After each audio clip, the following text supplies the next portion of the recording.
I will now call back to order the Pasco County Board of County Commission meeting of June 4th, 2024. Please silence all electronic devices and mute your microphones. We will proceed with public hearings, starting with ordinances and item 44. I plan, so the board knows, I plan on this public hearing lasting till around 3 o'clock and an hour for finishing the meeting around 4 o'clock, hopefully, with your help. Mr. Chair, I have publication on P44. Item P44 was published in the Tampa Bay Times on April 17th, 2024. Thank you, Mr. Chairman. Item P44 is DRD 240036. This is an ordinance with a long title, so I'll just summarize it. It is the Invasive Species Management Program to address invasive plants in Pasco County. This would be the first reading of the ordinance, or the first presentation to the Board of County Commissioners. However, it is being continued to the August 6, 2024 board meeting in Dade City at 1:30 p.m. Move to continue. Okay, I have a motion. Second. And a second. All those in favor say aye. Aye. Motion passed 5-0. P45. Item P45 was published in the Tampa Bay Times on February 21st, 2024. Item P45 is PEG 240011. This also is an ordinance amending the Pasco County Comprehensive Plan, providing for text amendments to the future land use element pertaining to industrial compatibility adjacent to wetlands. It is essentially the omnibus amendment to the comprehensive plan.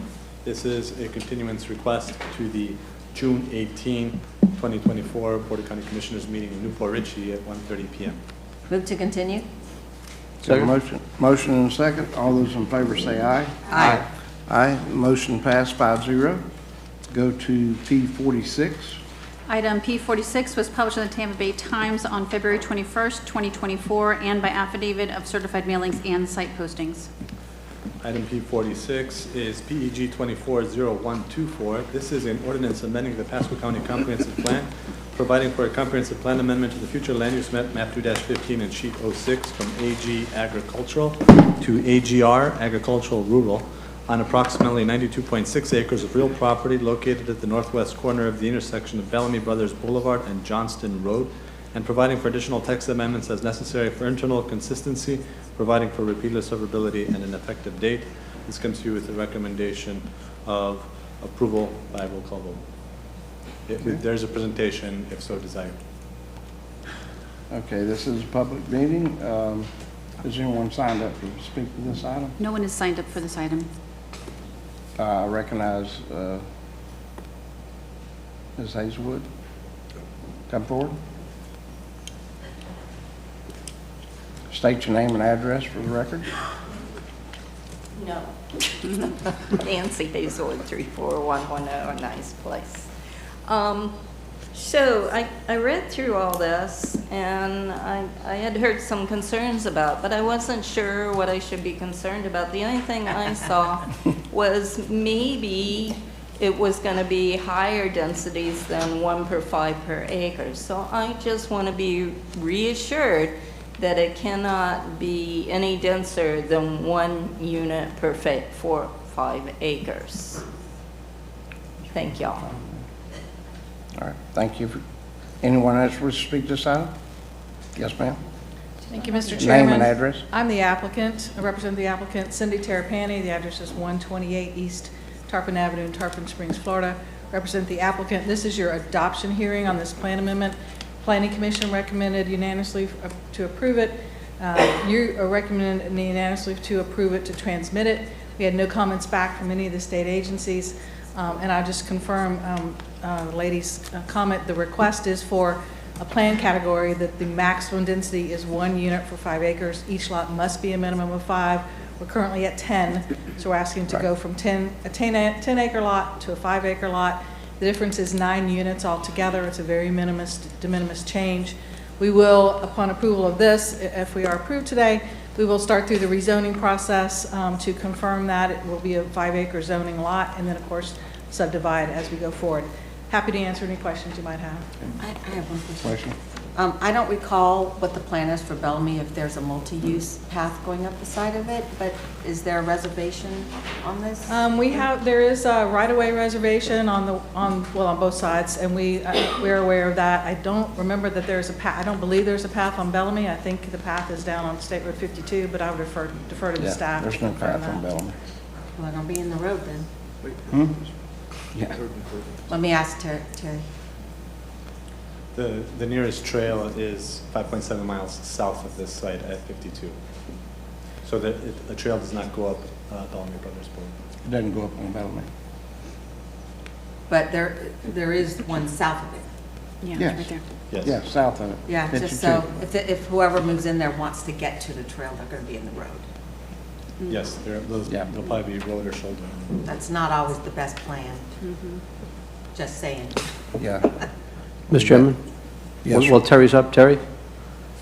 Down to the south at Lennar, where 52 and Bellamy hit, we have a trail or a path along the frontage of that road, Yes. of that development.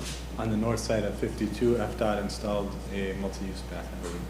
I mean, it comes up Bellamy to 52 from where the Orange Belt Trail is Right. coming along. It's going north. I was pretty sure it's going north on Bellamy at least to 52.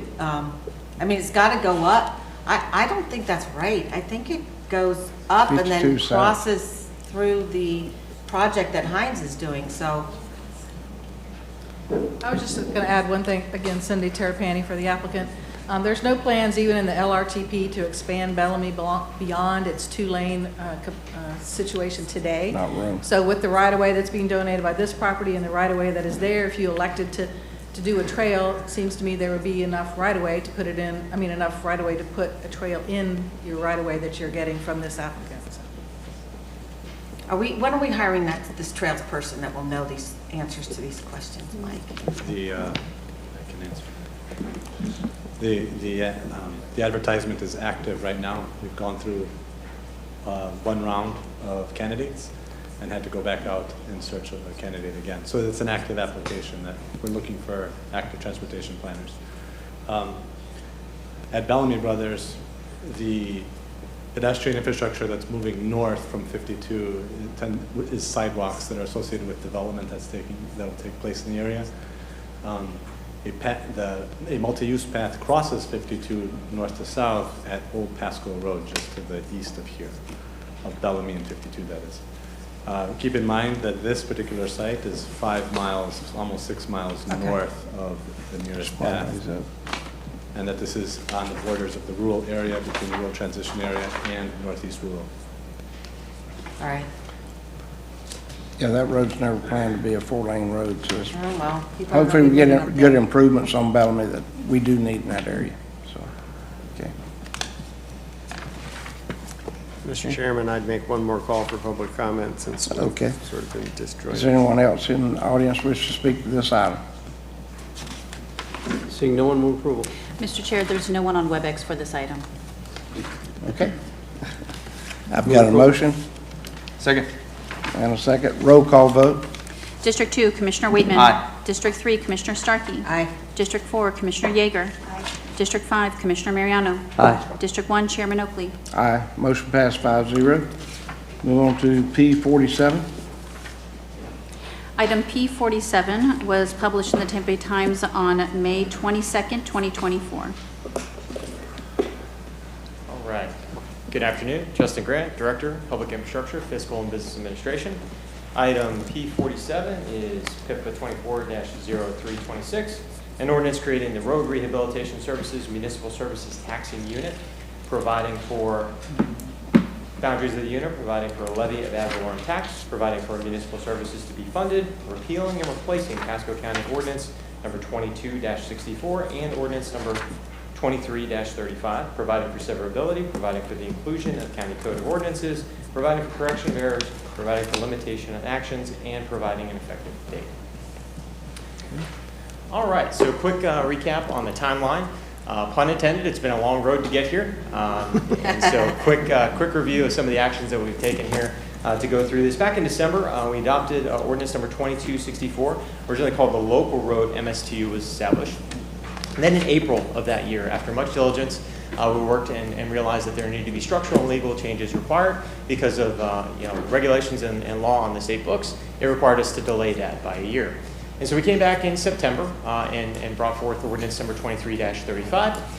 We amended boundaries and provided for an appeals process. And then in January, as we really started digging into that, and in the former one, there was a number of exclusions and smaller area that was targeted in what we were trying to do, we revealed a number of significant implementation challenges. And so now we're coming with what we hope to be the final revision to this ordinance, and we have a repeal and replace ordinance here before you today. So a quick comparison on what the two ordinances are doing, right? The former ordinance that we had and the numbers that were just seen on the prior slide focused only on local roads. So it was intended just to be a replacement for the PVAS program. And so there was multiple exclusion classes that were created, and when that was done, right, that created quite a few challenges to implementing that.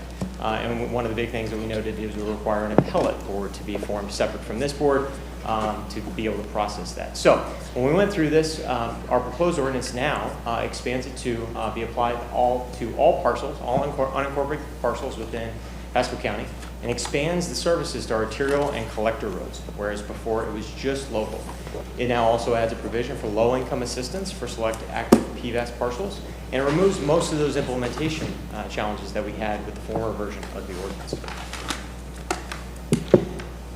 So one highlight we'd like to state here is the PVAS relief assistance. And so when we went through and redesigning this, we wanted to make sure that we offered some kind of assistance to PVAS folks that are still in the PVAS program. And so we're working with community development to implement a process that would be effective here this coming tax year, should the ordinance be approved, that would provide some assistance to families earning less than 80% of the area median income, and would be eligible for those PVAS projects within the current year of their assessment. And now, for the next part of our presentation, I'm going to bring up our Public Works Director, Jason Mickle, and he'll talk a little bit more about the implementation process. Okay.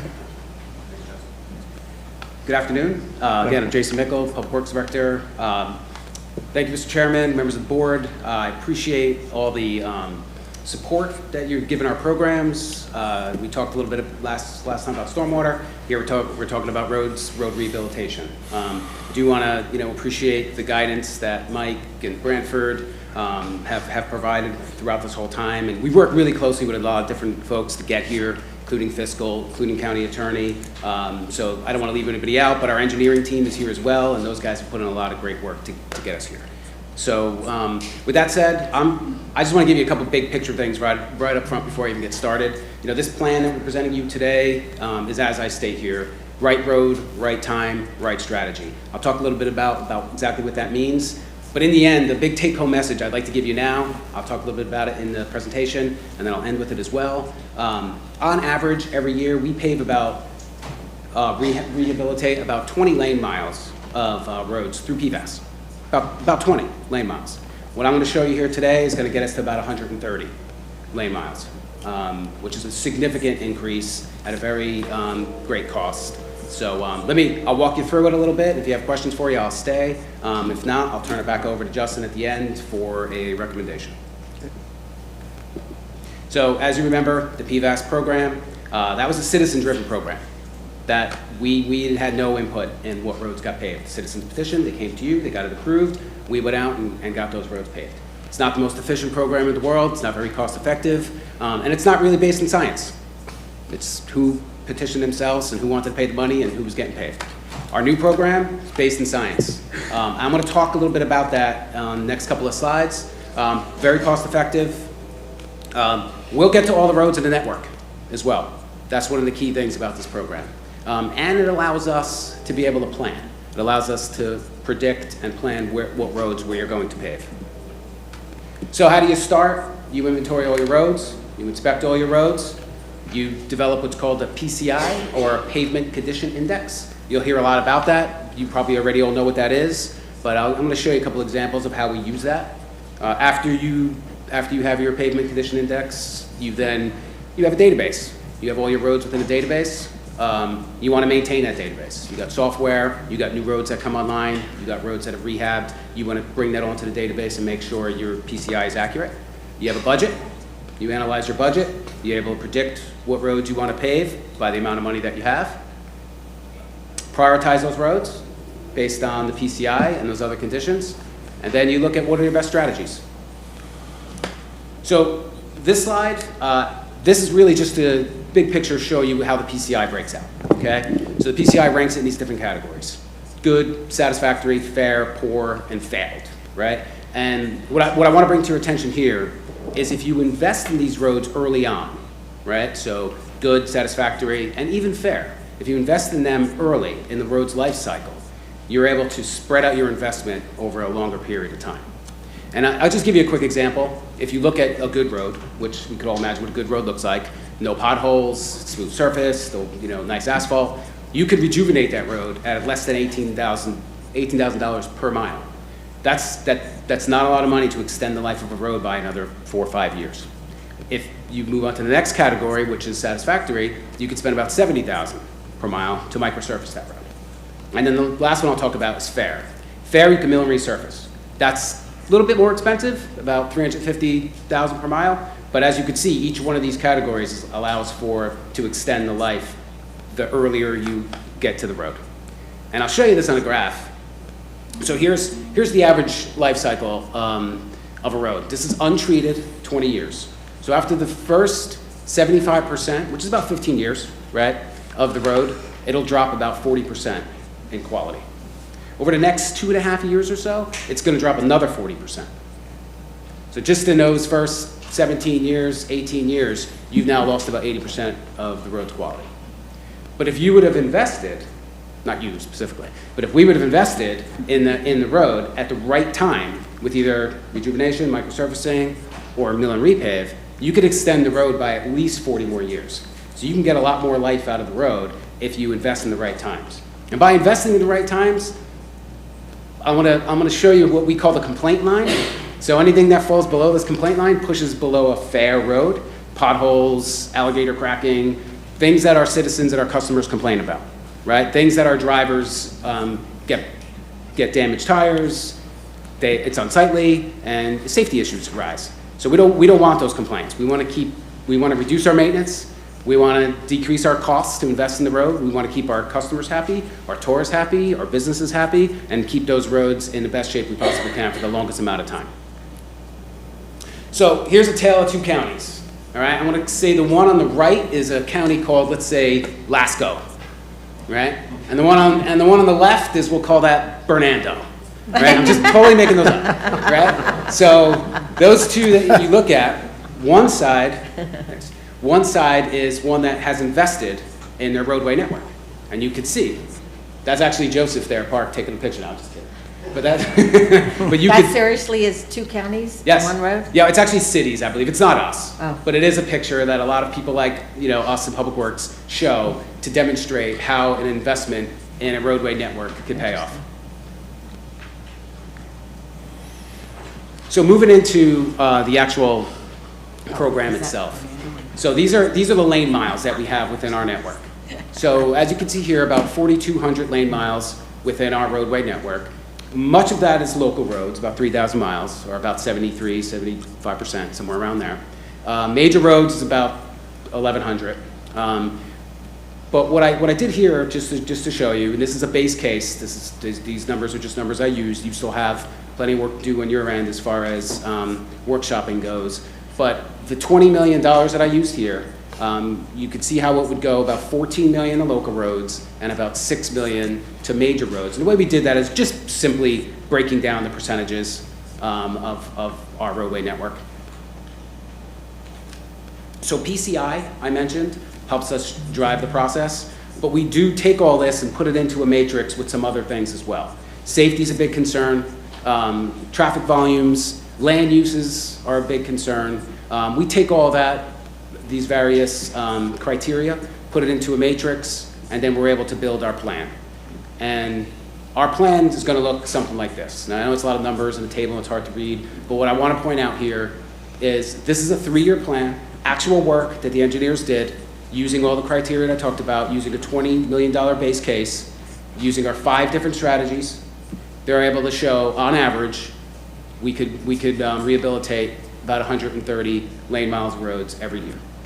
And then what they further did was they took this and they broke it down by district. So they're able to show you what we can get done per district over that 3-year period. And then, real briefly, the plan advantages.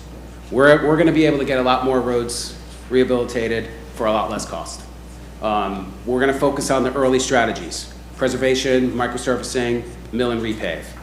Through that, we're going to disrupt our roads a lot less. So our drivers will stay safer. They won't have a lot of inconveniences. We won't have a lot of downtime on our roads. As Justin mentioned, provides for a low-income PVAS relief program. And then finally, just to bring it all back, this balances affordability with miles paved. And I'll stay up here for questions, and if not, I'll advance aside for Justin to do the recommendation. Any questions from the board? Mr. Chairman. Mr. Marion? Jason, would you talk more about what the rejuvenation actually is? So we have, and if you want a little technical, I could bring up either Joseph or Chris, if you want to come up. Give you a 2-minute technical on the rejuvenation. I think you would want to hear from one of them rather than me.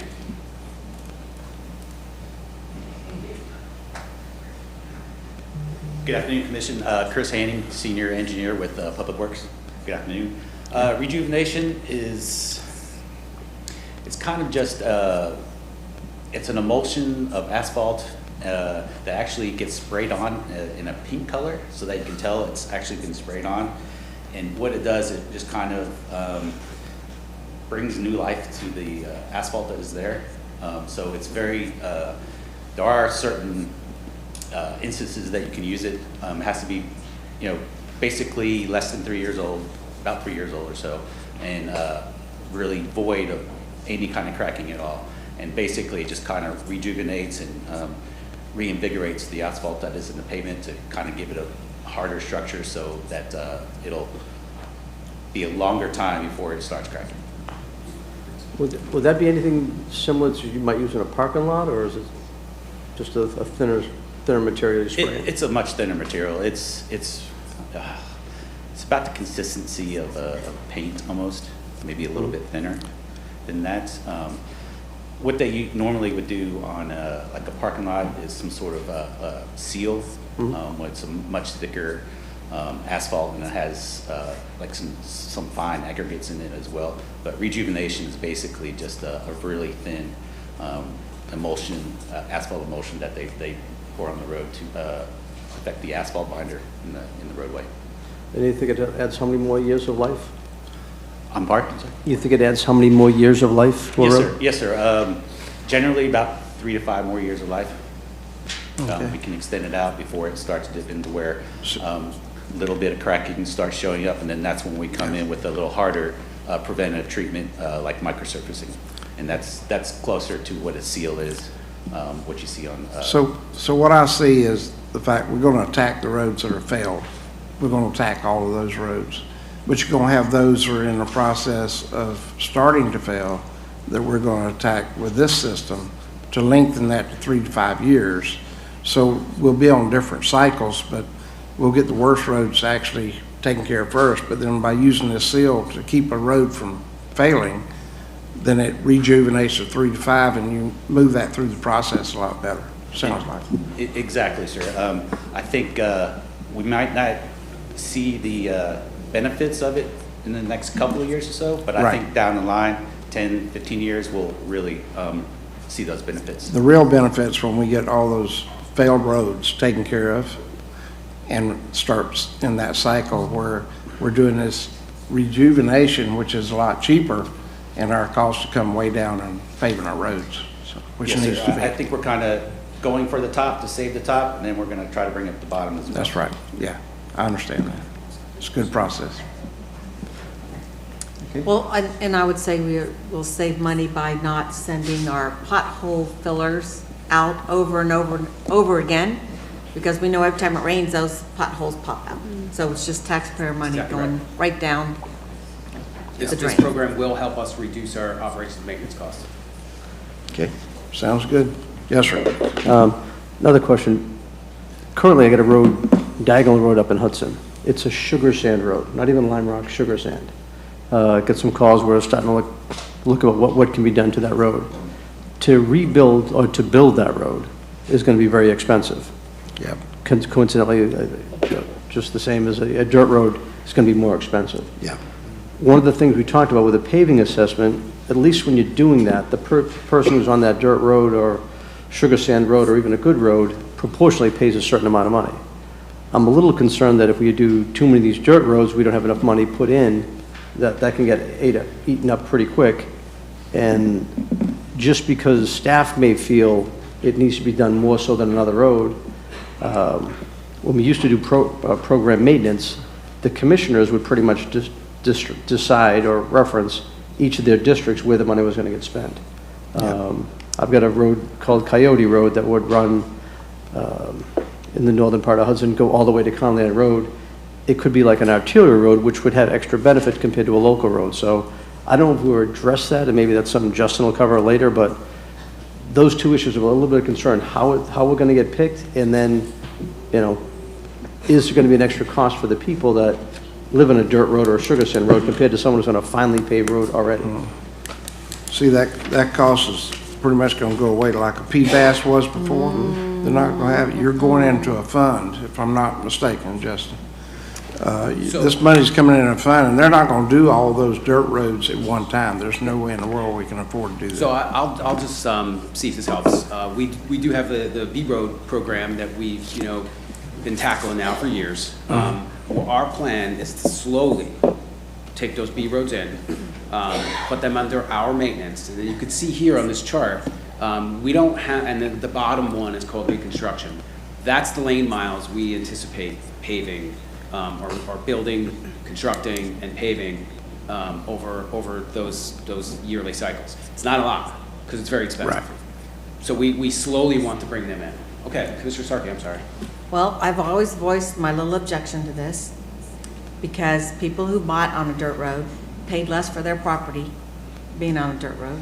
And if their road's going to become paved, I think they need to help pay for it to be paved. And then they can just go into the maintenance program. But I don't think we should be the rest of the taxpayers in Pasco County should be paying for someone's road to go from dirt to paved. That's I think why there should be I thought we always said there was going to be a one-time, some kind of assessment to go from dirt to paved. So I'll transition over to Justin, but I just wanted to mention as well, what our guys that select these roads, what they'll be looking at is some connectivity, right? So if these roads have some other public use, right? If they could be used as a another road that you can get to another major road, another arterial collector road, then they have a benefit to the overall county. So those are the ones we started to look at first as a priority. If that helps at all.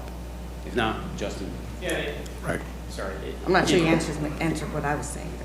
Yeah, so you're addressing, right, in some cases, right, there could be roads that would call for reconstruction, which is what a dirt road or a sand road or something like that would call for, right, that they don't want to have it paved, right? And I go back. Or they may want it, but they don't want to pay for it. Right, so and we go back kind of to the slide that Jason presented, right, that there's a multitude of factors that they take into effect. And so they're going to go through and have a scoring program and everything like that. And you go back here and you see the vast majority of the lane miles are in the top 3 tiers of road conditions that Jason talked about, and that's where we're going to be able to get the most of the miles. So when you talk about folks that say, hey, I know there's been significant discussion over the past year plus, right, on how do we handle the significant higher cost, right? We saw, that graph that had, $4 signs for reconstruction versus $1 sign for the stuff that Chris was describing. That's essentially a clear coat on the road. Those folks are going to end up paying, the way the MSTU is designed from a legal standpoint is it has to have a uniform assessment across all that are participants in it. So we don't have an ability to say, hey, you're in a parcel based on road classification, which is part of some of the challenges we had to go away from the first version, was trying to have different types of assessments within one municipal service taxing unit, an MSTU. And so to try and answer your question, Commissioner, right, those same folks that, hey, I have a dirt road, and when we look at how much more it costs and how little in comparison to total lane miles that we can do with the money that we're going to get over the whole road network, those same folks may end up paying into the system for anywhere from 10 to 20 years before they ever see their road get touched. Whereas some of the folks that have roads that are in good condition or better might see that attention, the program that Chris was talking about, relatively soon. right? So that tries to kind of balance those scales. Yeah. Does that answer your question? Can we leave a door open if some of those people want to get their road paved, that they can have some kind of assessment system to go ahead and get it paved? Yes, to answer your question, yes. Yeah, so I think we should make sure we keep that option open. And second, I think we need to be very careful Not on many what want we're to. approving. Say, for example, the property we approved today with the 5 acres. So, because they put in a dirt road, and then the taxpayers of Pasco County pay for their new paved road. So, That's a private road. well, So, not if they deed it over to the county. well then, I'm just playing devil's advocate here, and I just think we need to be careful. Okay? What were you gonna say, Jeff? there are some jurisdictions that taking roads from dirt to asphalt is a special assessment Yeah, I think it process. should be. Much like you've been doing PVAS, but it's only to those conversions.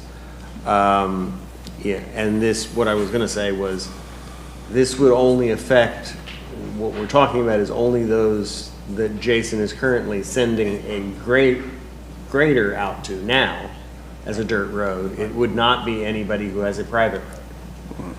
Right. That's private. Well, this- No private. Okay, look at Moon Lake. Those are county roads. In most cases, they were dedicated to you by plat. Yeah. You've had those a long time. So I can try and answer both sides of that if we can, right? So the first part is you talked about developments coming in on roads and trying to say, okay, great, if they're coming in, especially on a dirt road or even a road that doesn't meet current county standards. Like you mentioned, we have land development code that defines that. That bottom right corner there on this slide right here, substandard roads, right? There's a provision in our land development code that requires that department to go through and work with the developers that are applying and assess the condition of the road. And there are financial metrics that require developers to say, hey, if you're going to add this amount of traffic, and it's all defined in our code, right, of course, and if you're going to add this amount of traffic and dilapidate a already road that is not at county standards, there's financial consideration that has to be placed in that. It also ends up in here where if those things are coming in and developers having to make that payment into the process, Jason and his team have to take that into account when they're prioritizing roads. If there's going to be some major development that's getting built on a road that's substandard, we have to look at going, okay, great, developer's going to make a contribution. We also need to look at making sure that the road can get to standard to handle the anticipated traffic that's coming in. So that's the first part of your question, I believe. Yeah. Well, I just think if dirt roads coming into paved roads, there should be a special assessment. Unless they're You had a good explanation for collector that, or so. arterial status. Yeah. There's no way a dirt road's gonna come in this new process and happen right away, being a paved road. I There's think no Mike way. mentioned it, and Jason certainly step in if I don't describe this adequately enough, right? We talk a little bit about B roads, right? And that B roads are Yeah. going to be a process to come in, right? So Public Yeah. Works and our public infrastructure branch has talked a lot about the strategy to bring that in. That's something that the county has dealt with for a long time. And those are roads that the county owns but doesn't maintain. It's an interesting classification that's been there. And so there's an overall strategy that's built into this to start filtering them in. That is not, Commissioner, you mentioned it correctly. That is not an overnight process. There's a lot of mileage there. There's a lot of dilapidated conditions. And so depending on, the level of the board, chooses to approve this type of a vehicle to go through with this, then we go through and systematically try and tackle those and bring them into the system. And that's what Public Works is going to do. Okay. Anything to add, Jason? Good. All right. Mr. Chairman? Yes, sir. So to be clear, the roads that are listed as private right now are not part of this assessment, No, sir. but this will still facilitate a way they can get in. They've just got to assess themselves to go forward, just like in old days with PVAS. So at least they're going to be separate. All right, So this ordinance applies countywide to everybody, everybody, no to exceptions. everybody. Okay. Everybody be You paying. will not be maintaining private facilities with dollars that are generated by this ordinance. So those private roads are still out of the mix, even though Yeah. even though Now, they're paying in. If that, yes. Okay. Because this is, we've moved away from the concept of this just dealing with local roads. This is the county-wide network. So everybody is part of will get a tax bill for this MSTU. If and I don't foresee this happening, but if a private road were to be, the county was willing to accept it into the system, and all of the fee simple title was granted to the county, and it was brought up to county maintenance standards, then, and you agreed to accept it, then this process could then take it in. But it would have to be part of your county road system. And then at that point, if we're going to take it in, can we have a pre-set up thing where they're gonna pay this extra number of dollars to get the road brought up to standard? Yes, the short answer is yes, but That's good. that's a policy decision, Right. well down the road and not really part of this ordinance. No, but it's good to know where we're gonna go for these special You situations. could, as I said to that come up. Commissioner Starkey, you could do it as a special assessment process if and when that eventuality came, and then take it into the system. But like I said, this ordinance is not designed to deal with that contingency. Right, and that's important to get that, because that's what we wanted to separate out. Now, the other situation, just to be clear, if somebody is in a county-maintained road, meaning we're maintaining the lime rock, et cetera, we're spending X number of dollars on that, but it doesn't have asphalt, it's a lot more to repave that road than it would be a regular road to do a simple repaving. Can we put an assessment on that dirt road compared to a regular paved road? Again, that would be a policy decision that you should talk about when you're establishing rates.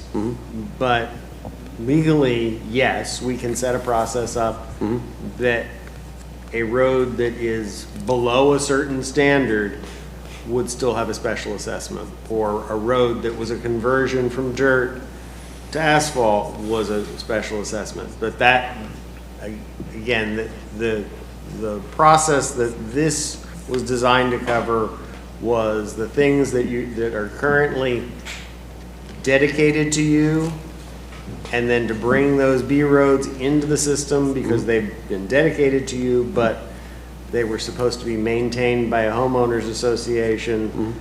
We didn't, quote, accept them for maintenance back in the day. This is really designed to start bringing those roads into modern times.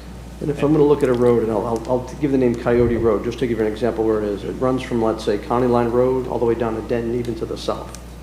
I think it connects at Kitten Trail.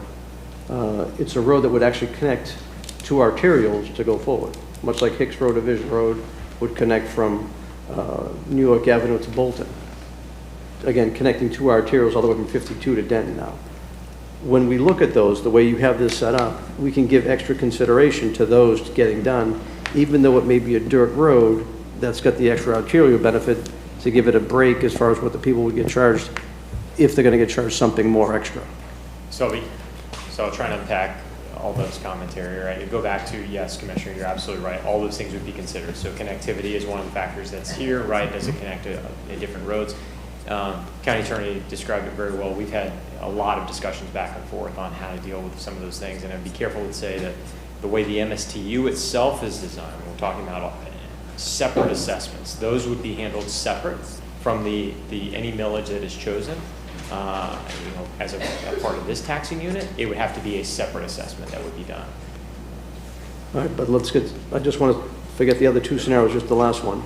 If I'm dealing with, let's say, a road that's going to be a dirt road that's going to connect arterials, normally be charged extra, would we be charging it extra?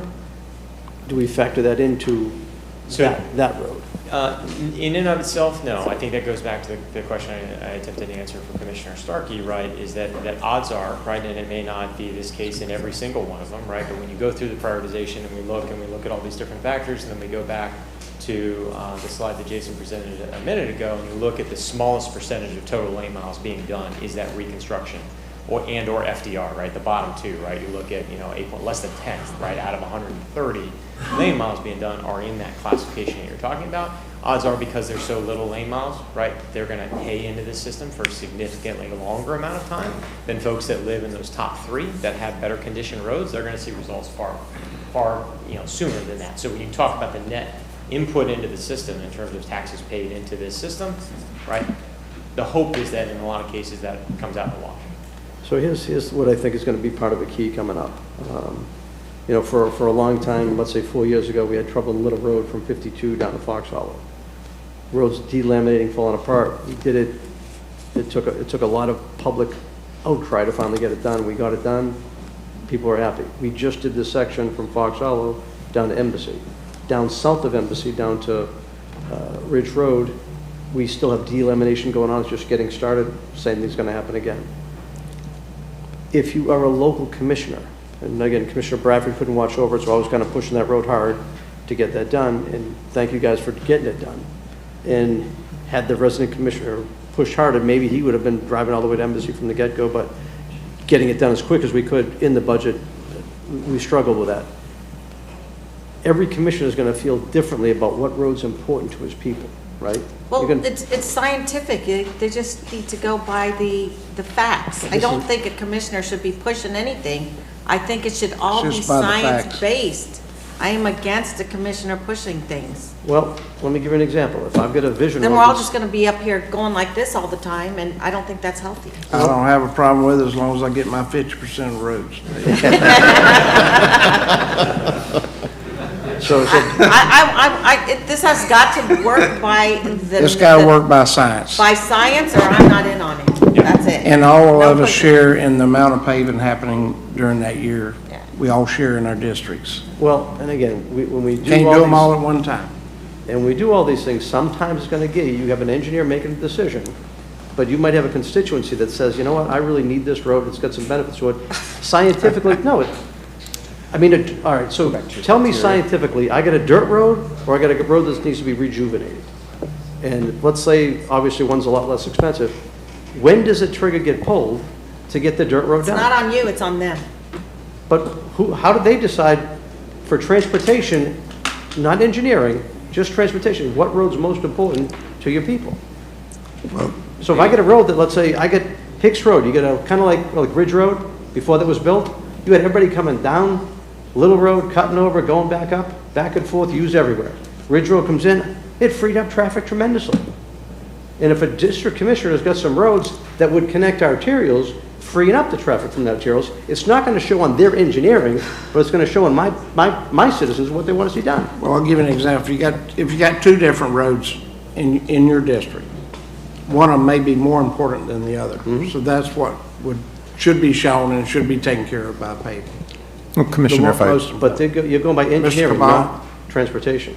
Mr. Cabal? I mean, if I may, the selection criteria that the team have come up with, actually, I think, Commissioner, really accounts for that. If you start looking at something that's important to the community, right, that's going to be a lot of people that are very interested in something. So I think when you look at traffic impacts, commercial, residential, land use, volume, and density, I think a lot of those things are going to come out. Now, this doesn't mean that if you have a tie and you've got a 70 and a 70, that there is some subjectivity that may have to come in judgment. There are probably opportunities for us to look at things from a judgmental perspective, but for the most part, having an objective process that looks at the condition of the roads, and especially if we're going to start talking about reconstruction.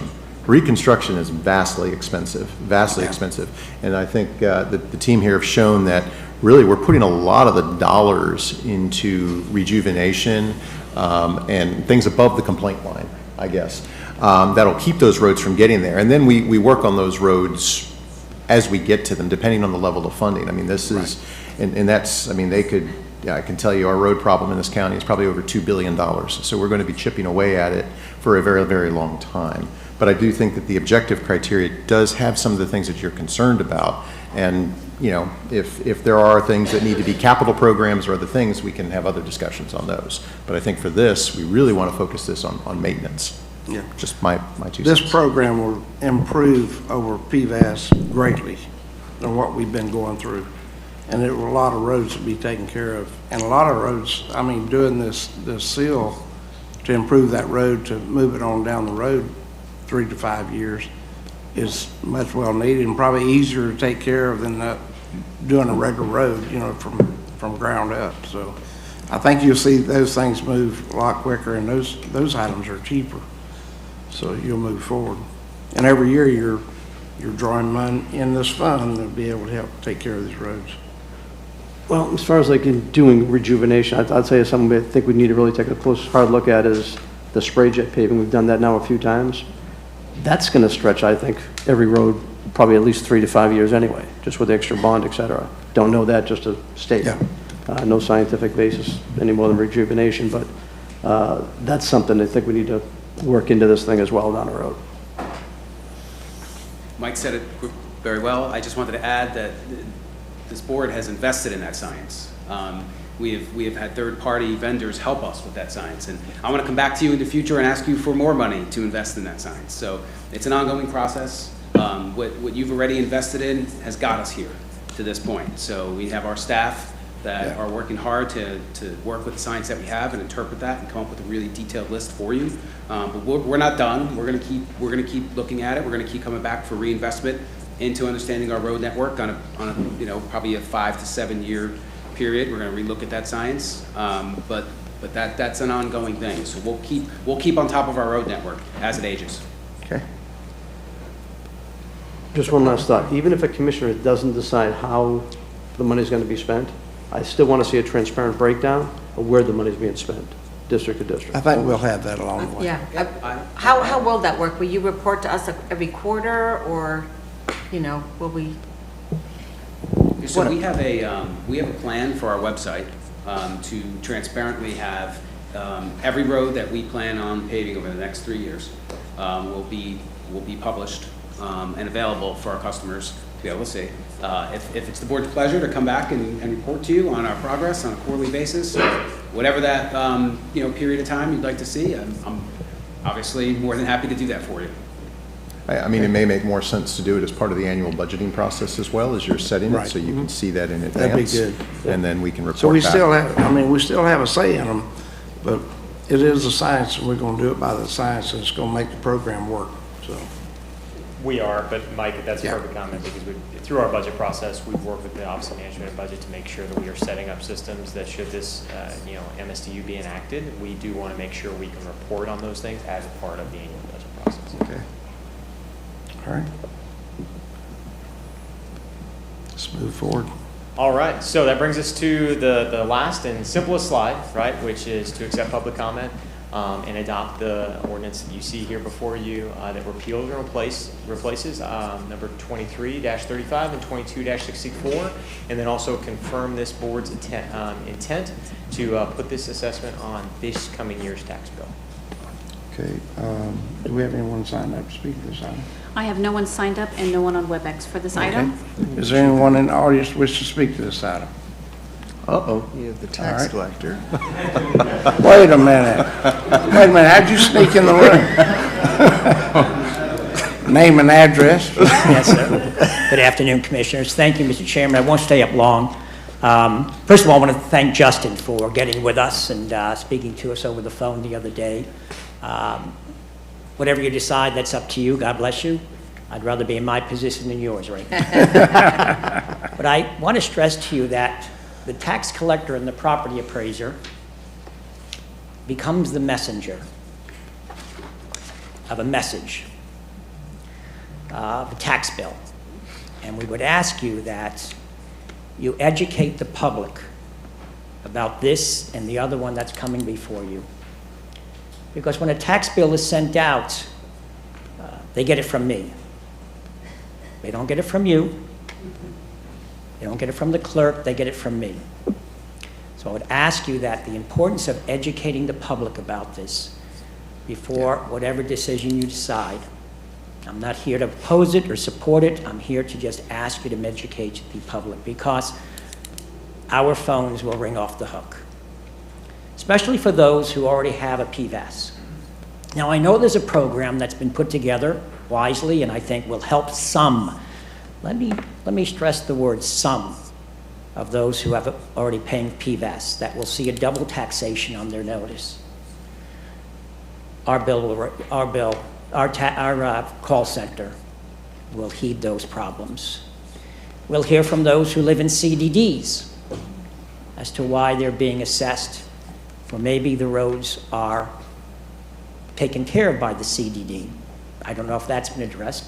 That's been It has addressed. been, that's great. Yes. So that's less phone calls. but please, educate the public.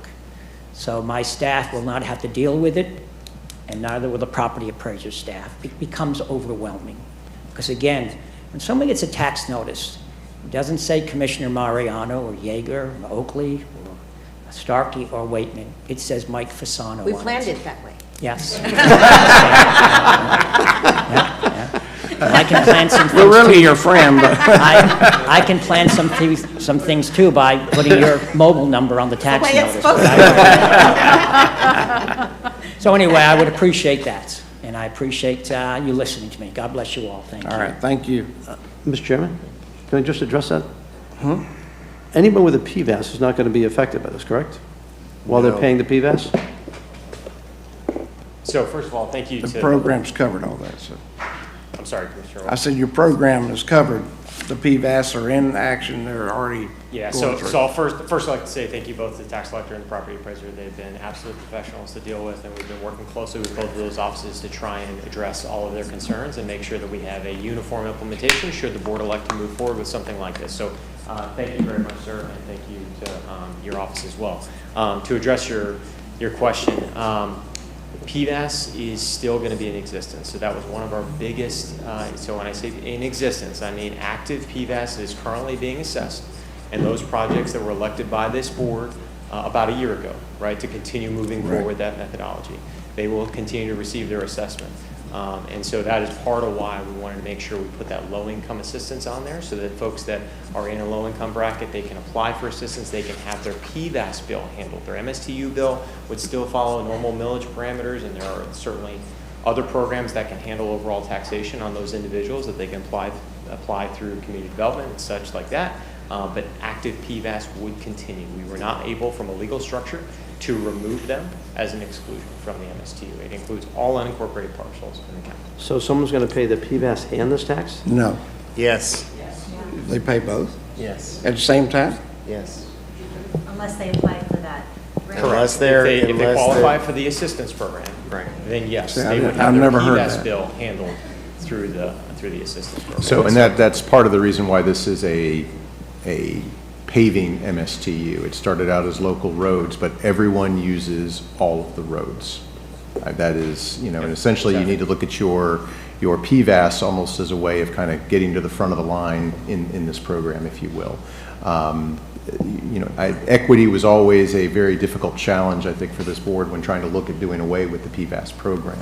And part of that is how it was originally structured, was to have certain carve-outs, and those carve-outs proved just to be unmanageable. You could not effectively generate, you know, the dollars that was needed to do the paving assessment. This program here is pretty much how it's done. It's unfortunate that it was never started this way in a county like Pasco, but I believe that the PVAS program, as many of you on this board know, it's unwieldy as well. It's a disaster. It really is. And so if we're going to tackle the roads, there will be some issues. Now, again, part of the olive branch on the existing PVAS was to look at those folks that were having they qualified to provide a program which we could steer and provide relief to those citizens. But yes, you know, there was no legal way that we could forgive those PVAS loans using this MSTU. Well, today's the first day I've heard that they would be charged at the same time they're paying into this system. And I always thought we allowed them the time that they had left to pay on their PVAS. They would not be charged on this system until they were done with taking care of that.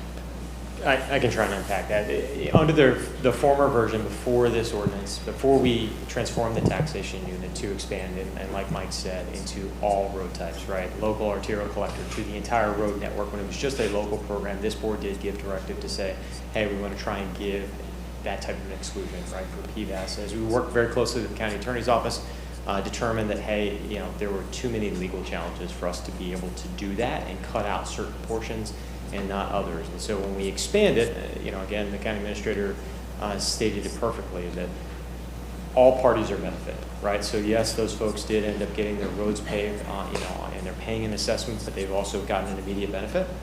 for their local road being paved.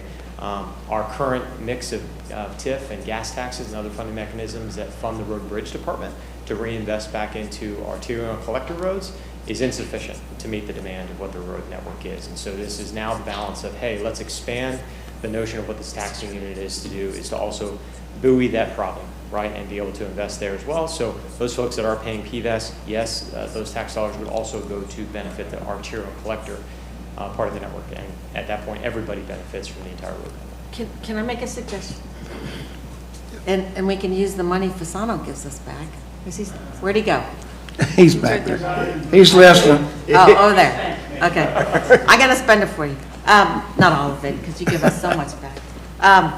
Can we think about, and I think I talked to you about this before, setting up a little fund. You know, we do it with our utility bill. I got us to, we do that roundup, and we help people one time a year who can't afford to pay for their electric bill. And we have some other monies. I want to suggest that we set up a little fund for income-challenged people who may run into trouble paying the two. You had that covered. So Commissioner, if you're referring... That's the one thing that this ordinance does do. Is Oh, it does do that? It does helps, do that, yeah. it assists active PVAS I missed that. Yeah. that are income, that meet the criteria that you'd use for. Where was that? Sorry, I missed it. I'm getting there, yes, ma'am. Right here. Okay. Oh, is it, yeah. Right, Yeah, we let's could make sure we legally fund do that. We did look at seeing if we could just retire all the PVASs, Yeah. right? The idea was, well, we could take the first year's money, forgive those and move on, but we were constrained. We legally could not do that. Okay, well, I think this is important. We'll make sure we have plenty of money to do that. Mr. Chairman? Yes, sir. So just so I understand, because you just, that last sentence might have eliminated my idea. Sure. But to be clear, can we eliminate the PVAS right now? And if we did that, I just want you to remember, those people that we're going to eliminate their payments on are still going to pay us just through a different mechanism, not an additional mechanism. Can How that much be is done? owed? That's quite What's a the bit. balance? Can you reframe the Can question you, in terms of... can you wipe out the PVASs that are there right now and just let them pay into this new system, So, the new tax? The legal opinion is you cannot. That the active PVASs that already have gone to lien, there is no valid public purpose to an expenditure to pay those off. Because there's already a lien on that property to repay the county for it. Well, What we felt was defensible was the same sort of assistance that you would be doing for other low-income projects. how do we still have some on the lien program? Because we changed over to taxes, on the tax bill versus a lien. That is. Huh? That's where the lien is against the tax bill. You changed from mailing bills to the uniform collection. That didn't change the status of the special assessment being a lien. Oh, I mean, that. I thought we. The answer is yes to what the county attorney said. We do still have a few projects that are wrapping up the end of their terms. The general year we switched over was around 2016, 2017. The majority of them switched over. We call that anniversary billing that are still So how much is left system. in that process? I'll have to get you an exact number on what's left in the anniversary side of things. Anniversary in terms of total principal looks like we have about $4 million. 4 million? That's it. In principal, that doesn't include interest rates. With interest, that number is around 6.2. Mr. Chairman, Yes, sir. can we wipe out the interest? Can we wipe out the interest?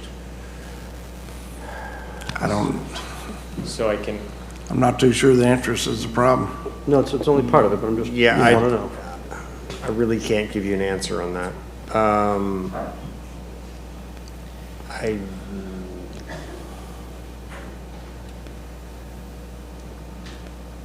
so I'll ask County Attorney, right? I do know that in the anniversary billing that we've done previously, right? So Commissioner Starkey, you mentioned that.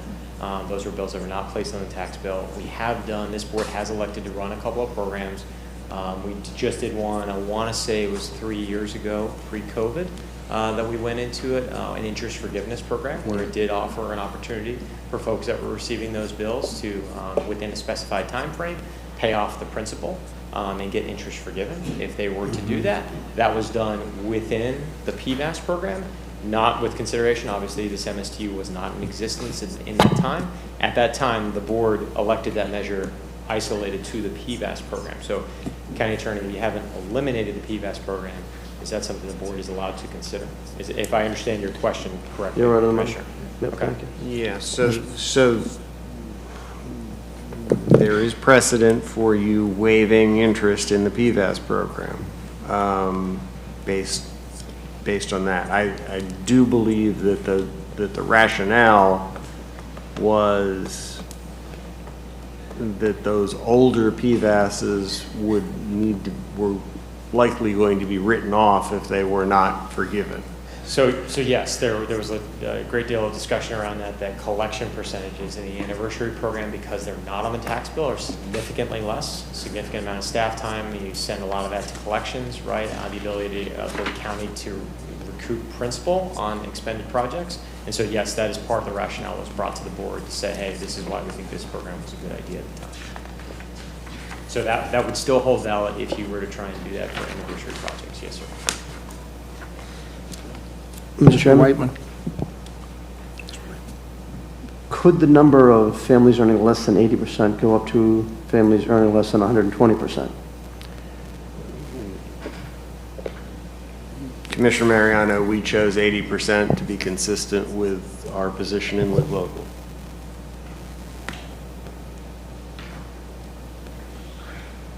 Doesn't answer my question, though. Well, Well, it does. If we are taking the position that affordability is below 80% and 120 is not, that's why we're being consistent with our position on general affordability, and that is much higher than community development would.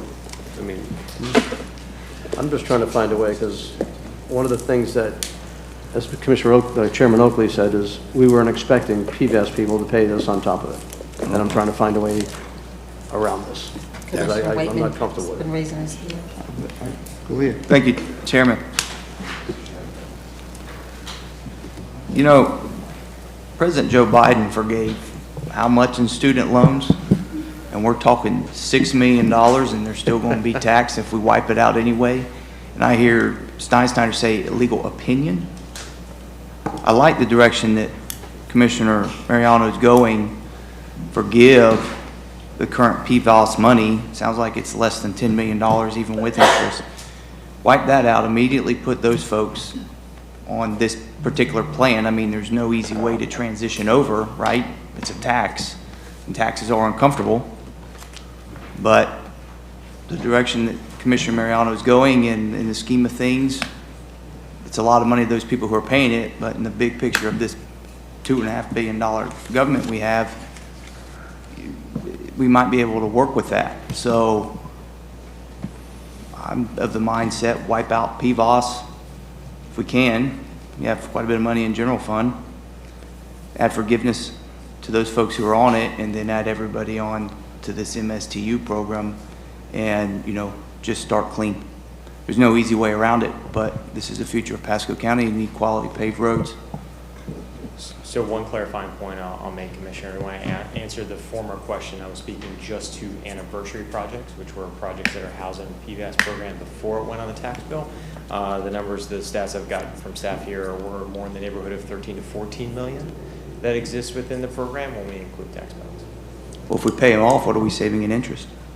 So the interest is money that is due back to us, right, for principal that we've expended. So it's I think our if we were discretion. to explore that, I'd like to bring this back on 6/18 then, and we can talk about that. Yeah, I think we ought to continue it to them because I can tell you right now, I have a hard time double charging people for a road. So I couldn't vote for it the way it sounds now, but before this day, I didn't know we were actually doing that. And for items like this coming before this board, I want a one-on-one to each commissioner from the group, so everybody understands exactly what they're looking at. Okay? So I get a motion to continue? Mr. Chairman, this is a Yes, sir. public hearing, and I would suggest you take public comment. Okay. Is anyone here to speak to this item? Come forward.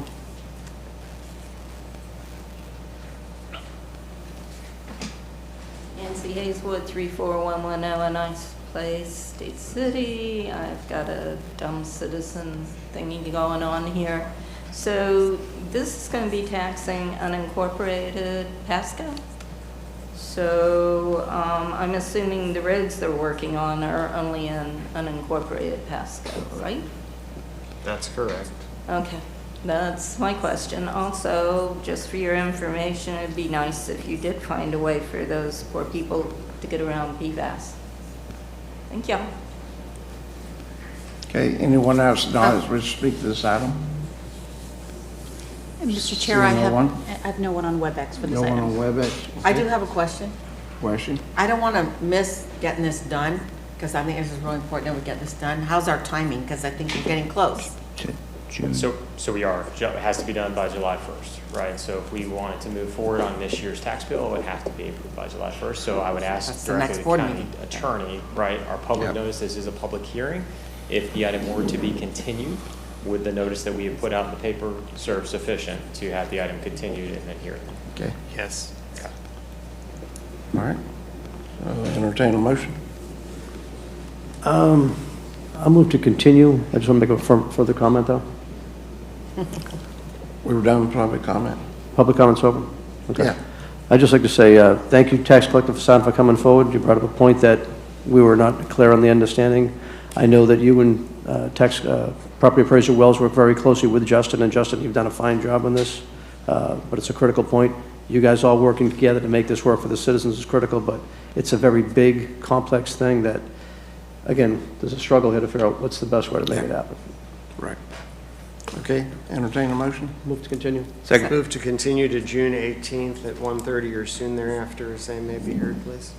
Okay. Got a motion and second. All those in favor say aye. Aye. Aye. Motion passed 5-0.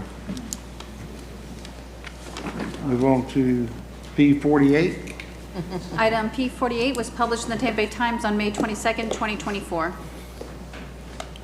Mr. Chairman, members of the board, good afternoon. I would like to think that my item's going to be a little more straightforward than that. Me too. If not, I called libraries, and we're going to bring Raymond back from the Rays, and hopefully he can help me out. Seemed to work really well this morning, so we'll give that a shot. All right, quick recap.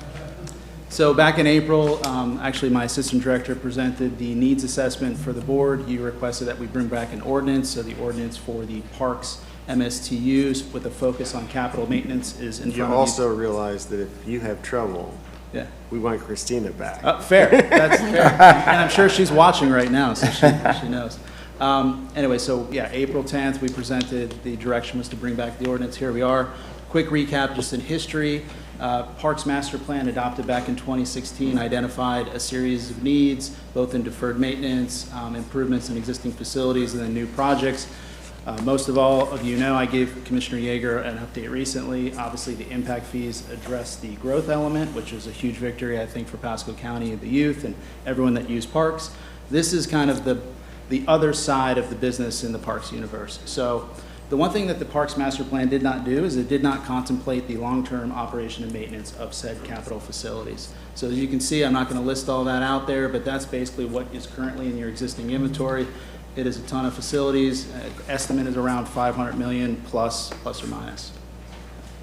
So the current budget for the department is in operations is $22 million. That's around $32 per capita. We did get a few years ago $1 million for non-capital improvements, which we did add to the operating budget. We try to create a reasonable benchmark with similar jurisdictions that have the same inventory, same populations, and that goal, that benchmark is around $58 per capita. So you can see where we are at 32. Back in 2018, we had the general bond, or general obligation bond that was funded by the public, which was amazing, but unfortunately, those funds are basically running out. So going into fiscal year 25, the Parks Department has zero dedicated funding for ongoing capital maintenance and facility maintenance. So how we got here, very similar. We didn't quite dive into all the detailed science that Public Works did. Very impressed with that presentation. Made me a little nervous coming up here, quite honestly. Just show some pictures. That's Yeah, all. well, I took the pictures out because I felt like we addressed that in April. But so we created basically a standardized assessment replacement schedule. We worked with the facilities management team. We basically identified life expectancy of all the amenities that we have in each park. And that ultimately is rolled up into an annual budget request. And on average, that's around $8 million a year, pretty much what we need. And again, we do not have that in the existing budget that's funded from the general fund. These are just some examples of what this MSTU would fund. Series of park renovations and playgrounds, fencing, lighting, resodding, the list goes on and on.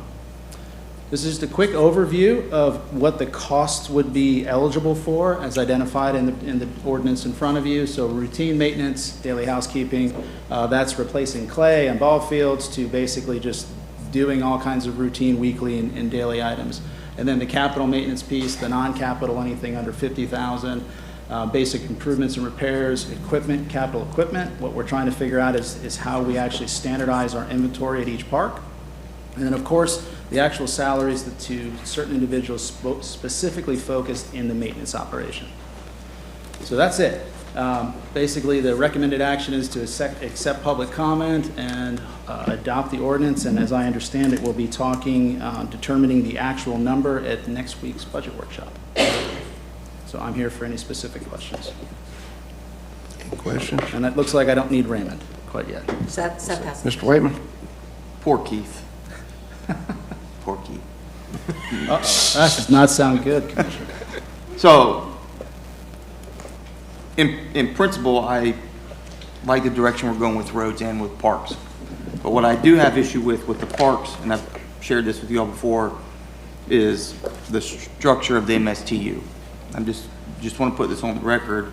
I really don't want to tax our businesses for the parks MSTU, even though the MSTU, I think legally it will have to. I think the emphasis needs to be on residential single family and on the multifamily housing product. And I think the multifamily product should pay more than single family within this program to support our parks and all the needs that come with it. So I just don't necessarily think it's the right thing to do to tax our businesses who are already, paying a lot of money to the county and everything else to keep our economy going. I think this is pretty much a residential benefit overall. And so that's just my statement on the parks and STU. Mr. Chairman. Yes, sir. The only thing I'm going to comment on of the commissioner's statement is you can't create a different millage rate for different classifications. I know.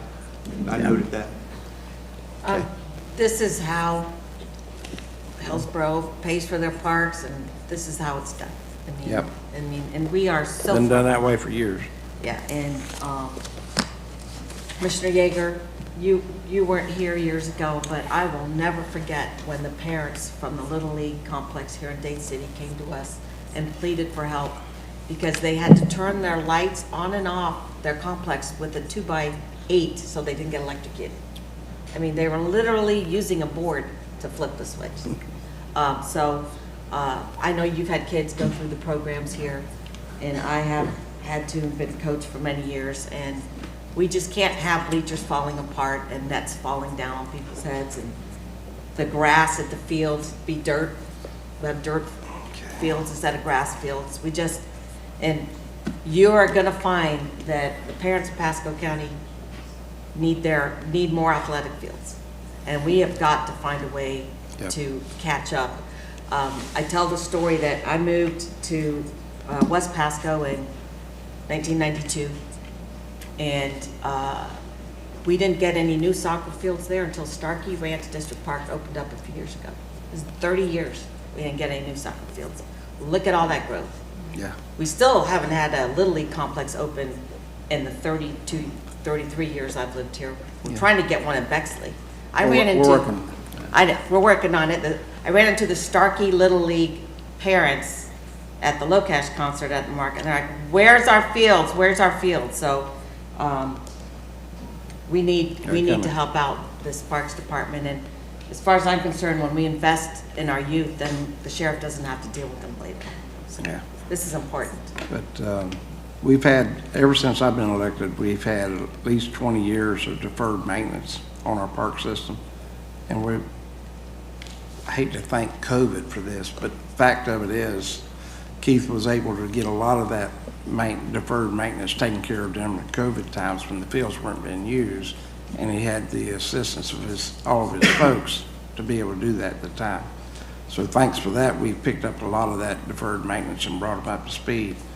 And this new system with the money's coming for the new parks, and they're based on people coming in building houses, and that money, that impact fee will go toward these parks for the future, for the new kids coming into town. And Not charging the people that are already here on that. And there's older kids like me, that I love to use the parks. And so I don't want you to only think of the little ones. I rode my bike on the Coastal Line Coat Trail. I'll show you some pictures here of the boat ramp in a second.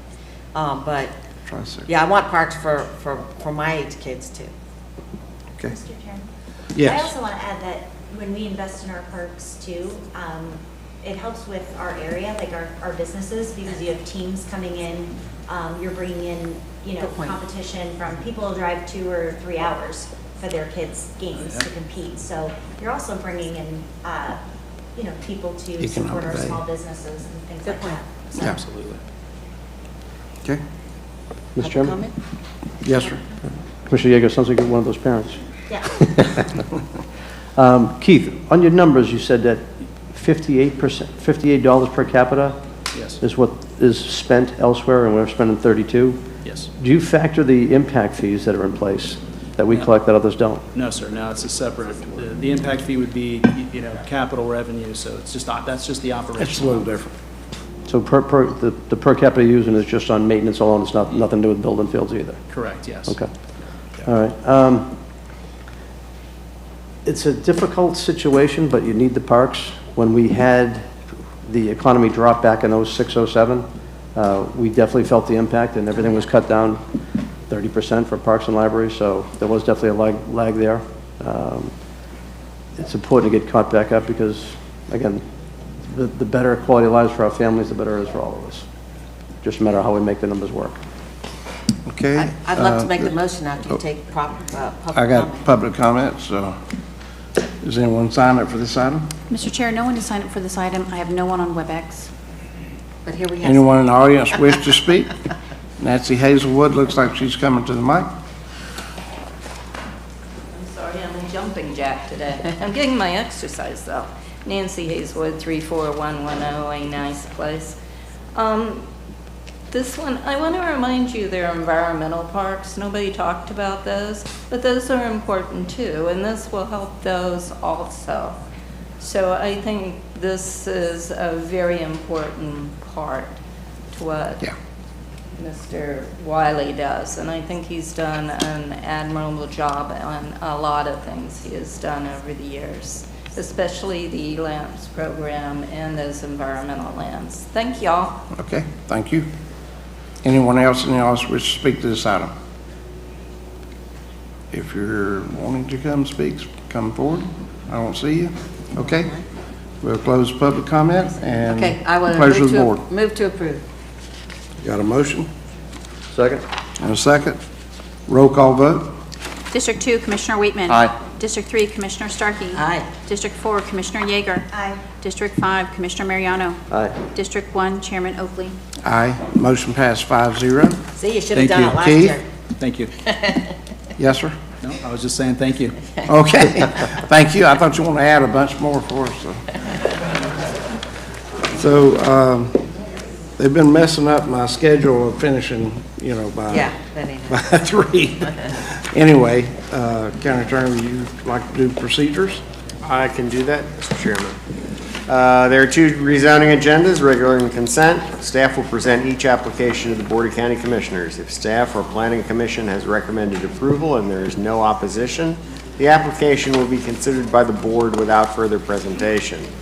If staff or Planning Commission has recommended denial, or if there is opposition to the application, the applicant will be given 5 minutes for presentation. The opposition will be given 3 minutes for each individual, or 5 minutes for a group representative, and the applicant will be given 3 minutes for rebuttal. Any individual disagreeing with staff or Planning Commission recommendation, or anyone wishing to object to any condition of the rezoning may at this time request the petition be pulled from the consent agenda, in which case that application will be heard under the regular agenda later on during the meeting. Otherwise, all rezoning applications on the consent agenda will be approved by a single motion and vote. If you wish to speak to any petition, please give your name and address and whether or not you've been sworn for the record. These are quasi-judicial public hearings. The law in Florida is that mere public support or opposition of an application is insufficient for this board to take action. Please limit your comments to those criteria found within the board's land development code. Madam Clerk, would you like to swear the public in, please? Yes, if you are here to speak on the items this afternoon, please stand and raise your right hands. Do you swear or affirm the testimony you're about to give is the truth, so help you God? I do. Thank you. Okay, we'll start with the first item is P49. For item P49, my office was not provided proof of publication for this meeting date. However, what we do have is publication in the Tampa Bay Times for September 20th, 2023, and by affidavit of certified mailings and site postings. The item was continued from the November 14th, 2023 BCC meeting, continued to the January 9th, 2024 BCC meeting, where it was continued to the March 12th, 2024 BCC meeting, where it was continued to April 10th, 2024 BCC meeting, where it was continued to a date uncertain. Good afternoon, Mr. Chair, Commissioners. Denise Hernandez, Planning and Economic Growth. Item P49 is PEG 247683. It's a zoning amendment. Crossways MPUD, Crossways 301 LLC. The request is to continue the item to the July 9th, 2024 Board of County Commissioners meeting at 1:30 in Dade City. Mr. Hernandez, was this re-advertised? The item, the reason it's being brought to you today is because the applicant actually sent out letters indicating that the item was going to be heard today. Okay. So it was not advertised in the paper, but the applicant did send out letters. So the public is under the impression that it would be heard at some point in time today. Gotcha. So we accept public comment or? No. No. It's a continuance. I was trying to figure out whether this needs to be re-advertised. It clearly needs new newspaper notice. It will need new newspaper paper notice. Okay. Pleasure of the board. So we're going to move to continue? This would be to July 9th, 2024 at 1:30 or soon thereafter. Yep.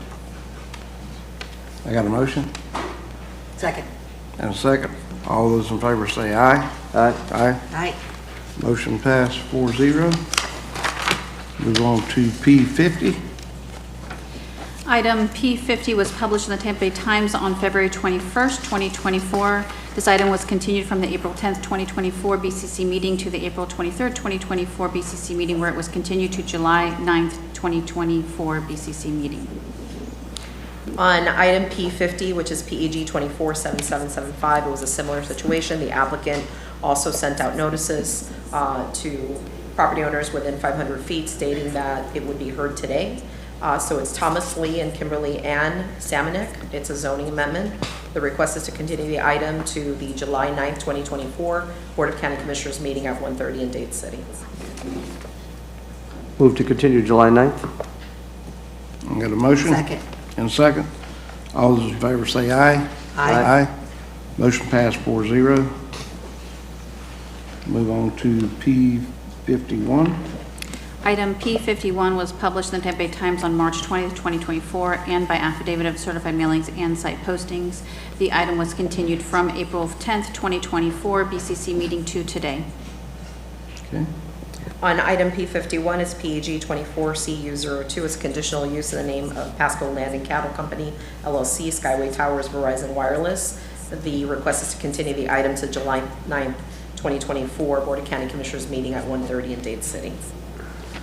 Move to continue July 9th. Okay. Second. Got a motion and a second. All those in favor say aye. Aye. Aye. Motion passed 4-0. P52. Item P52 was published in the Tampa Bay Times on April 17th, 2024. P52 is PEG 240262, a comprehensive plan amendment, CPAS 2325, SR 52 Realty Commercial. The request is to continue the item to the June 18th, 2024 Board of County Commissioners meeting at 1:30 in Newport Richey. Move to continue June 18th. Second. Okay, got a motion and a second. All those in favor say aye. Aye. Motion passed 4-0.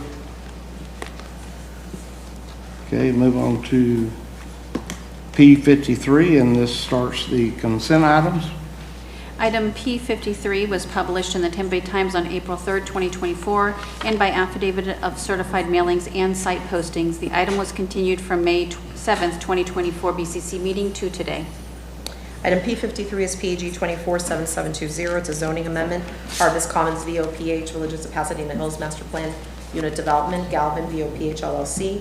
It's for a rezoning from AC to AC Agricultural District to MPUD Master Plan Unit Development District, and a substantial modification to add 111.05 acres and 584 dwelling units and associated infrastructure to the Harvest Commons VOPH MPUD for a total of 860 dwelling units on approximately 233.4 acres located within Village C of the Villages of Pasadena Hills.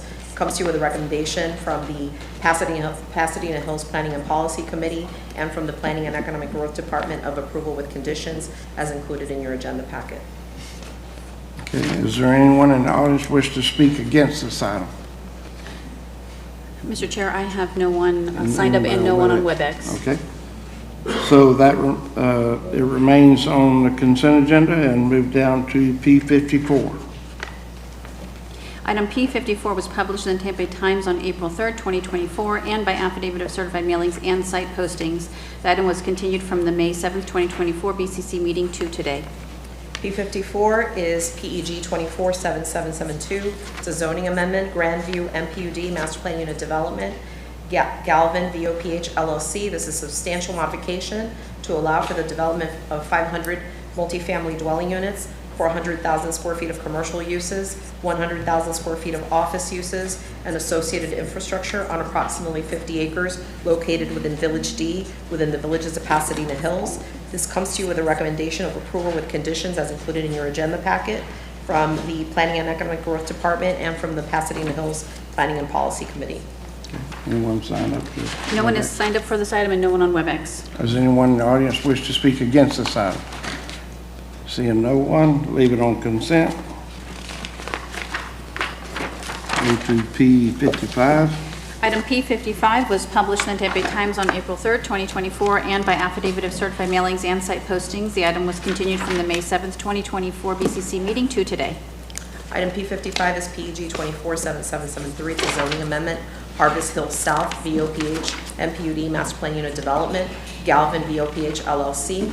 It's a substantial modification to consolidate two previously approved VOPH MPUDs into a single VOPH MPUD and to allow for 515 single-family dwelling units, 375 multifamily dwelling units, 62,073 square feet of commercial, 40,000 square feet of office, and associated infrastructure on approximately 161 acres located within Village D within the Villages of Pasadena Hills. Comes to you with a recommendation of approval with conditions as included in your agenda packet from the Planning and Economic Growth Department and the Pasadena Hills Planning and Policy Committee. Is anyone on WebEx? No one's on WebEx for this item. Okay. And no Does one anyone in has the audience wish to speak against this item? Seeing no one, leave it on consent. Go to P56. Item P56 was published in Tampa Bay Times on April 3rd, 2024, and by affidavit of certified mailings and site postings. The item was continued from the May 7th, 2024 BCC meeting to today. Item P56 is PEG 247774. It's a zoning amendment, Harvest Hills North VOPH MPUD Master Plan Unit Development, Galvin VOPH LLC.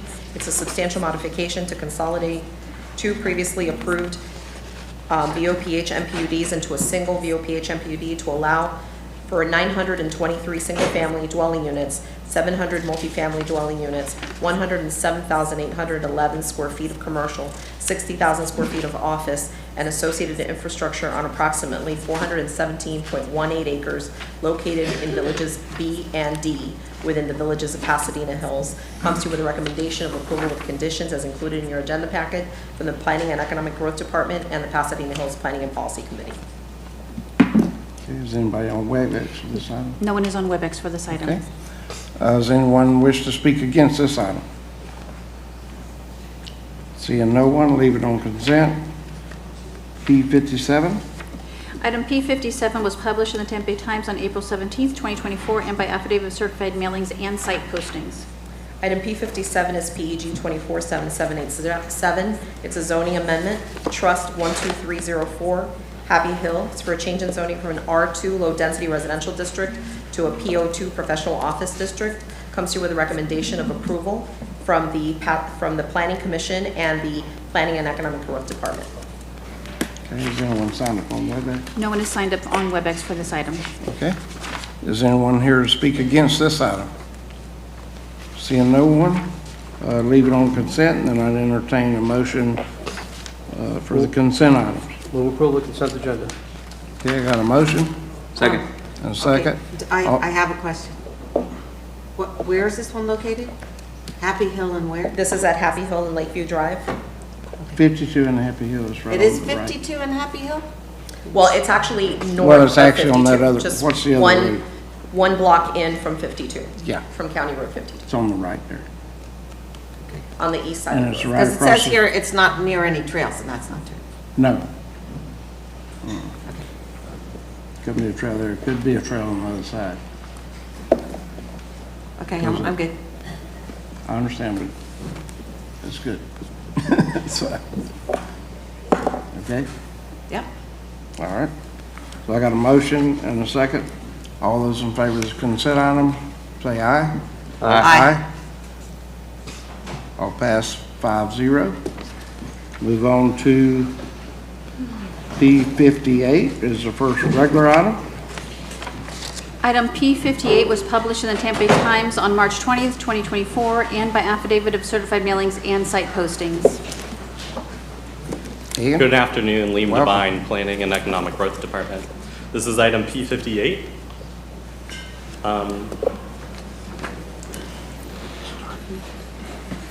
PEG 24-7780 in the name of Russell K. and Leanne Finlay. This is a Euclidean zoning amendment from AC Agricultural District to C2 General Commercial District with a future land use classification of commercial under the comprehensive plan. The applicant proposes to develop the property with a small commercial center with approximately 21,000 square feet in conformance with the C2 General Commercial District standards for development. And the subject site is located on the east side of US Highway 301, approximately 200 feet north of Marquet Drive. The location of the subject is in the North Market area, Area 3, and rural characteristic area, and is outside the urban concentration areas. Here's a context map. Here is an aerial view. And here's a zoomed in aerial view. The surrounding future land use is Res 6 under the comprehensive plan on northeast, south, and west. The surrounding zoning to the north and east is AC, to the south is RMH and R2, and to the west is AC and C2. The subject site is undeveloped on approximately 3.49 acres. On April 10th, 2024, the BCC approved a comprehensive plan amendment changing the future land use from Res 6 to Com Commercial. Access to the property is from US Highway 301, and the applicant has volunteered to record a deed restriction.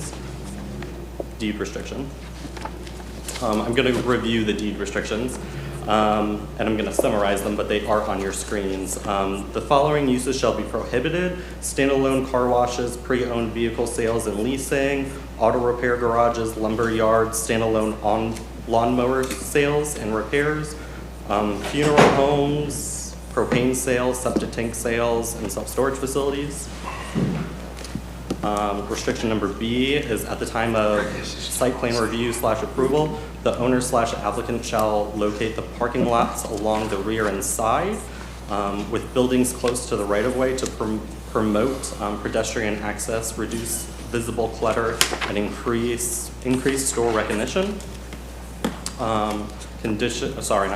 Restriction number C is a restriction for dark skies since it is in the northeast rural area. And then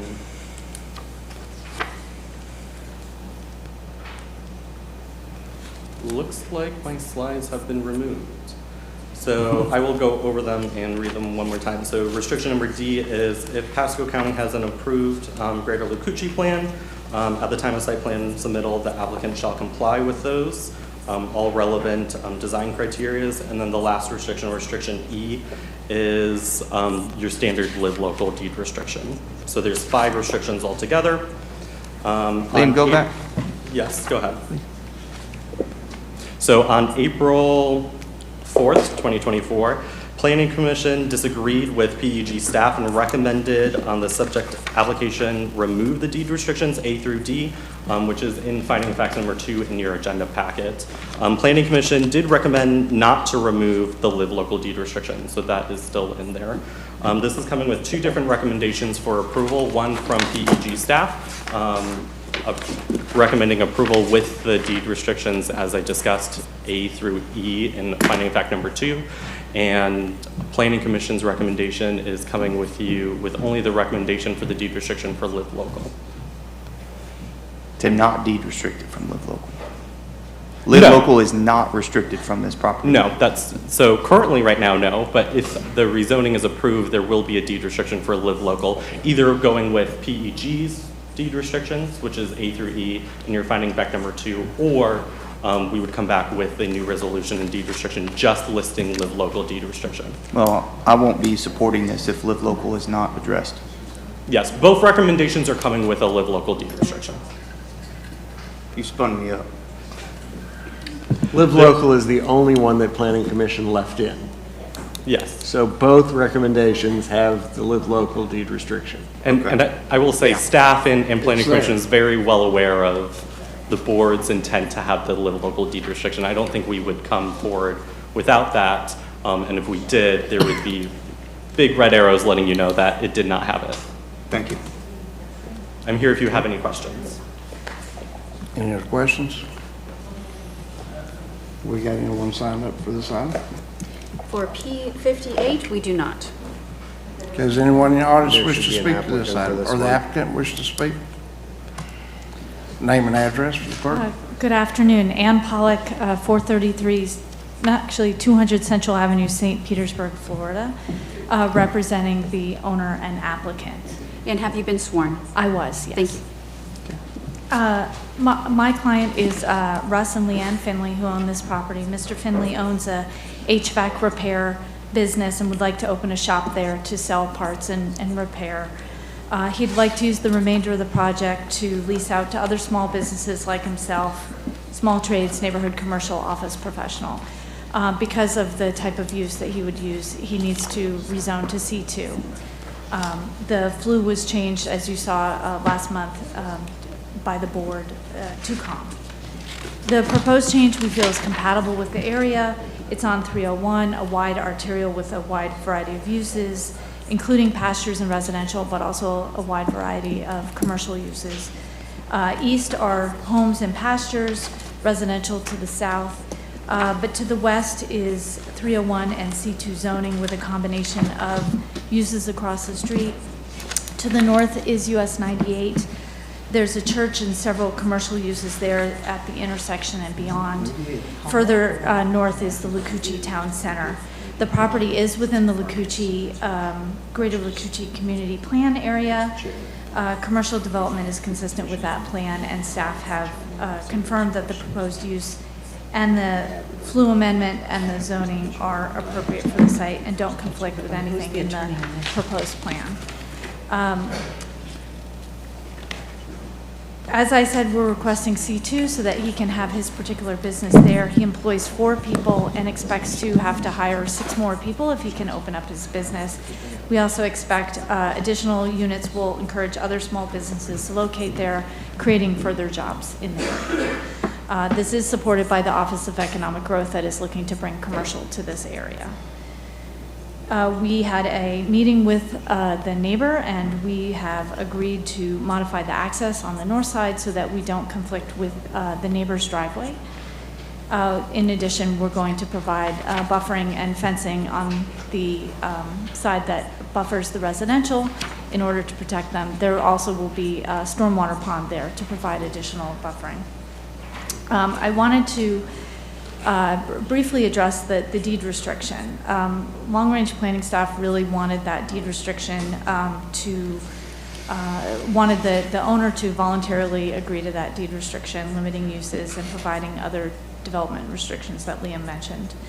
And, we of course want their support, but at the Planning Commission, the commission voted unanimously to recommend approval of this project without any of them except for the Live Local one. They didn't like the idea of restricting uses, and in fact, one of the commissioners put up a PowerPoint to show the attractive developments that have been done that do have these uses that would be prohibited. The thought was really the code should be changed if you want these uses restricted. And while the area is becoming more commercial, it still is generally a residential, rural area. I don't think the planning staff or zoning staff think that commercial development is inappropriate here. The question is whether it's appropriate and necessary to have these deed restrictions there.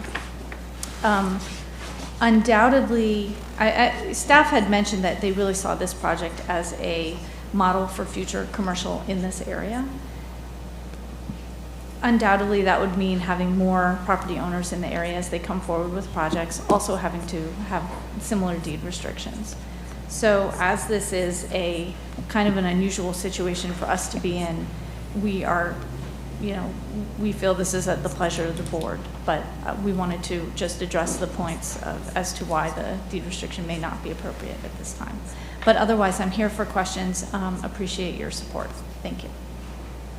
Okay. Any questions for the applicant? Well, I just want to say I did listen to the Planning Commission meeting on this, and I do think they put an awful lot of restrictions on here that maybe aren't necessary, but I do think some are important. But when I look at it, if you look at it at the map here, it is a lot of residential. There's a lot of residential around it. Do we have a map showing the actual location on 301? Is it before you go to the 98 bypass, or? It is just south of it. Just south of it on the right? So, what's that road name, right? Or is that a road? This is 301 on the west. Okay, but to the north of it, is that? That's a driveway. That's the That's driveway private that driveway? we share with the neighbor who lives directly to the east there. Okay. That's the one that we won't be using to access. How large is the parcel? It's about 3.5 acres. Okay. What's south of it? South of it is some residential. The commercial generally is across to the west and then to the north, though there is pockets all along 301. And I think it is appropriate to go to commercial, and I think it's appropriate to do some restrictions. For example, 100% not a used car lot or a boat and RV storage. Yeah. There are some uses that shouldn't be in that area. So what's he actually planning to do with it? It would be a small commercial center, allowing trades uses, office commercial, and that sort. So nothing with a lot of noise or anything, because you got residents close? Yeah, the uses that he's proposing, and certainly the ones that are not in the deed restriction, are all, and I think generally require everything to be inside. What the deed restrictions had were some uses that included some outdoor products, maybe. not necessarily noise, but for instance, you can't do a standalone outdoor pottery and statue sales. We can't have propane sales, septic tank sales.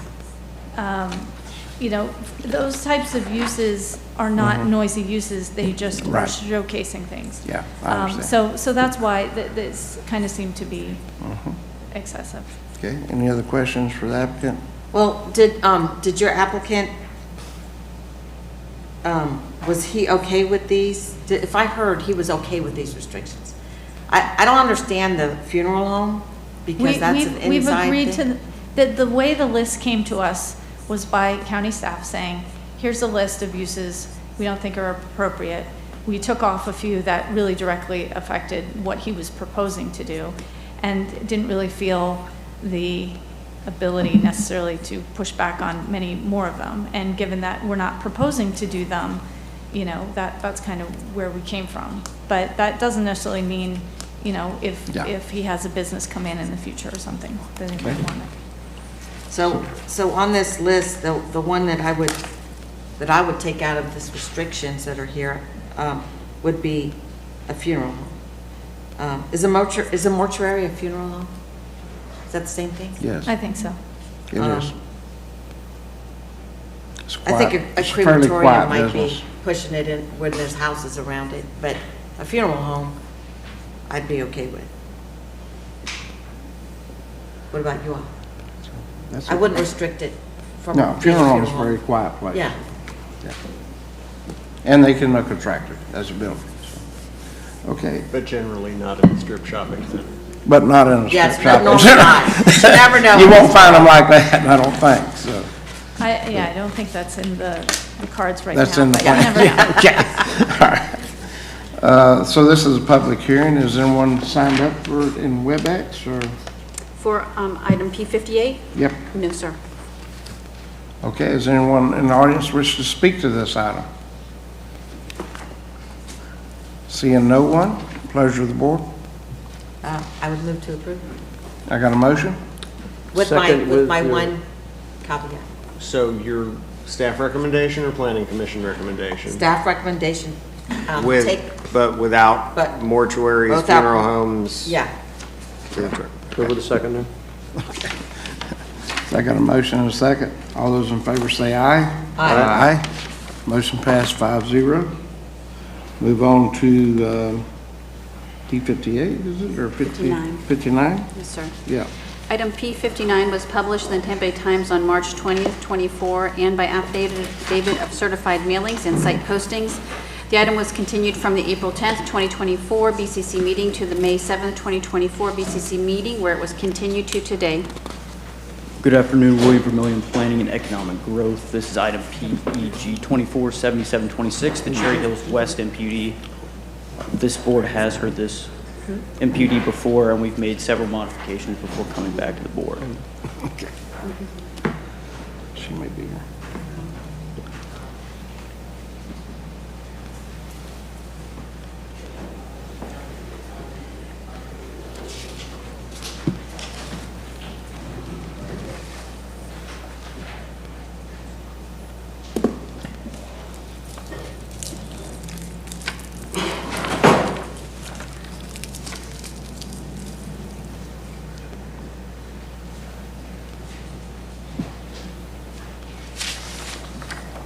Are you waiting for us?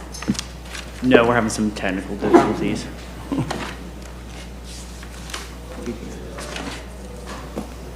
Geez, 2 of them. 3? Shift change?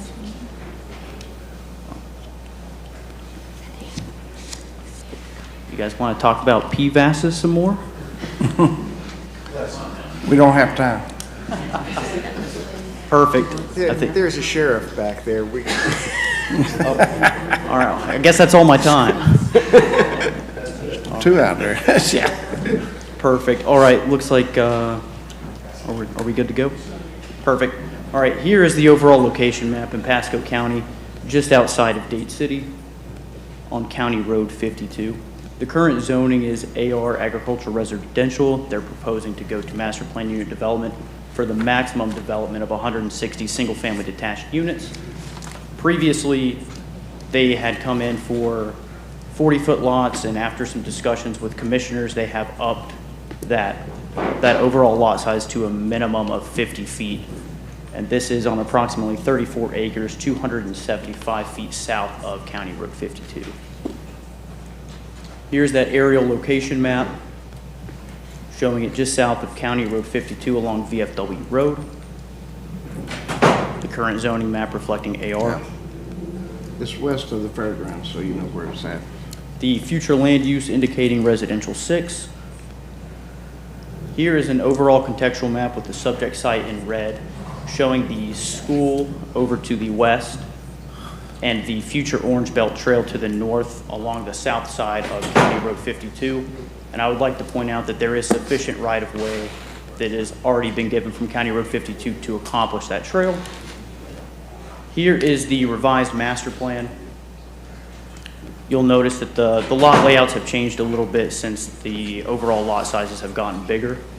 And this overall master plan change has allowed for there to be a connection internally. If you see the orange dotted line, that is an internal pathway that will lead the residents out to the future Orange Belt Trail on County Road 52 past the VFW. Looks good. It also activates the retention ponds as an active green space. And with that, that comes to you with a recommendation of approval with conditions from the Planning Commission as well as Planning and Economic Growth Department. I'm here if anyone has any questions. Have water and sewer on this property? Absolutely. So. Absolutely? No. So absolutely, I will address that concern.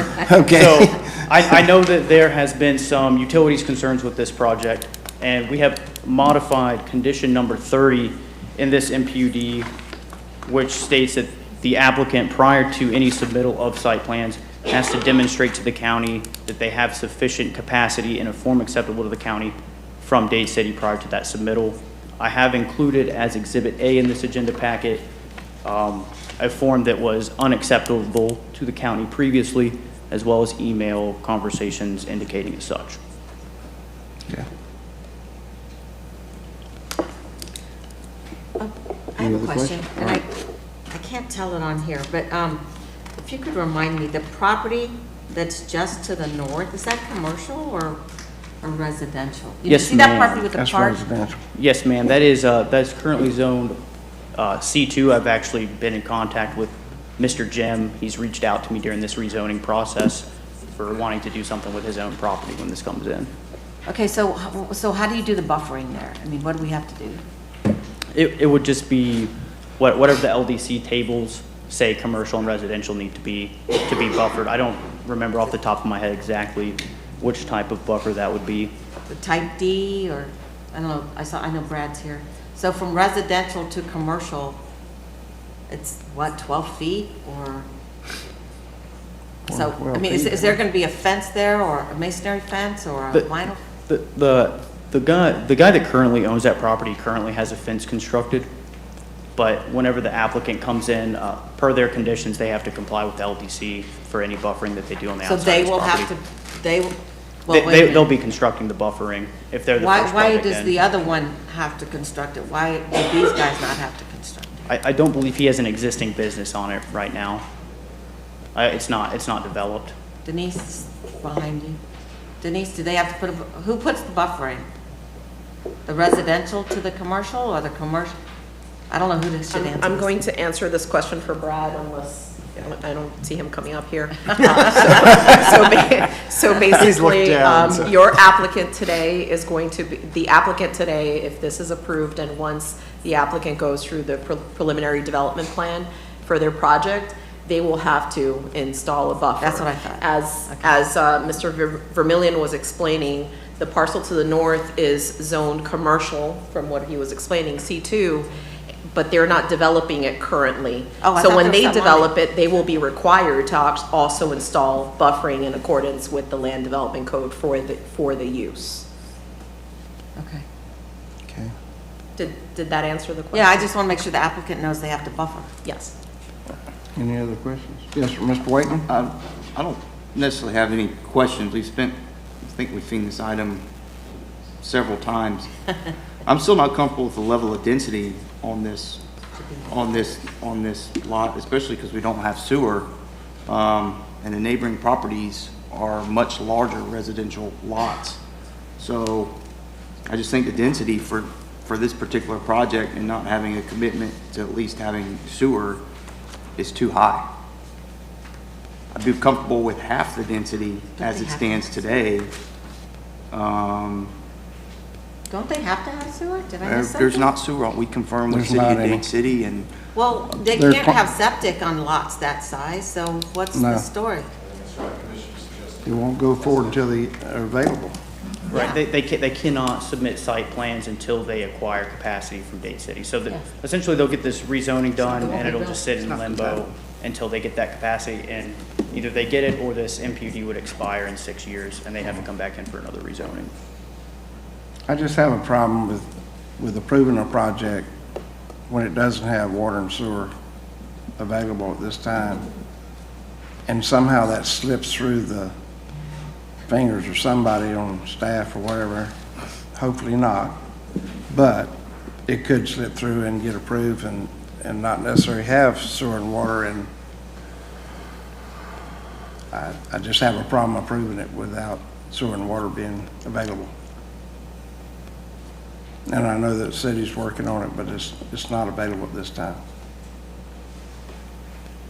Yeah, Chair, with today, if we were to vote on it today, I would be comfortable supporting essentially, half of what's being proposed here. Yeah.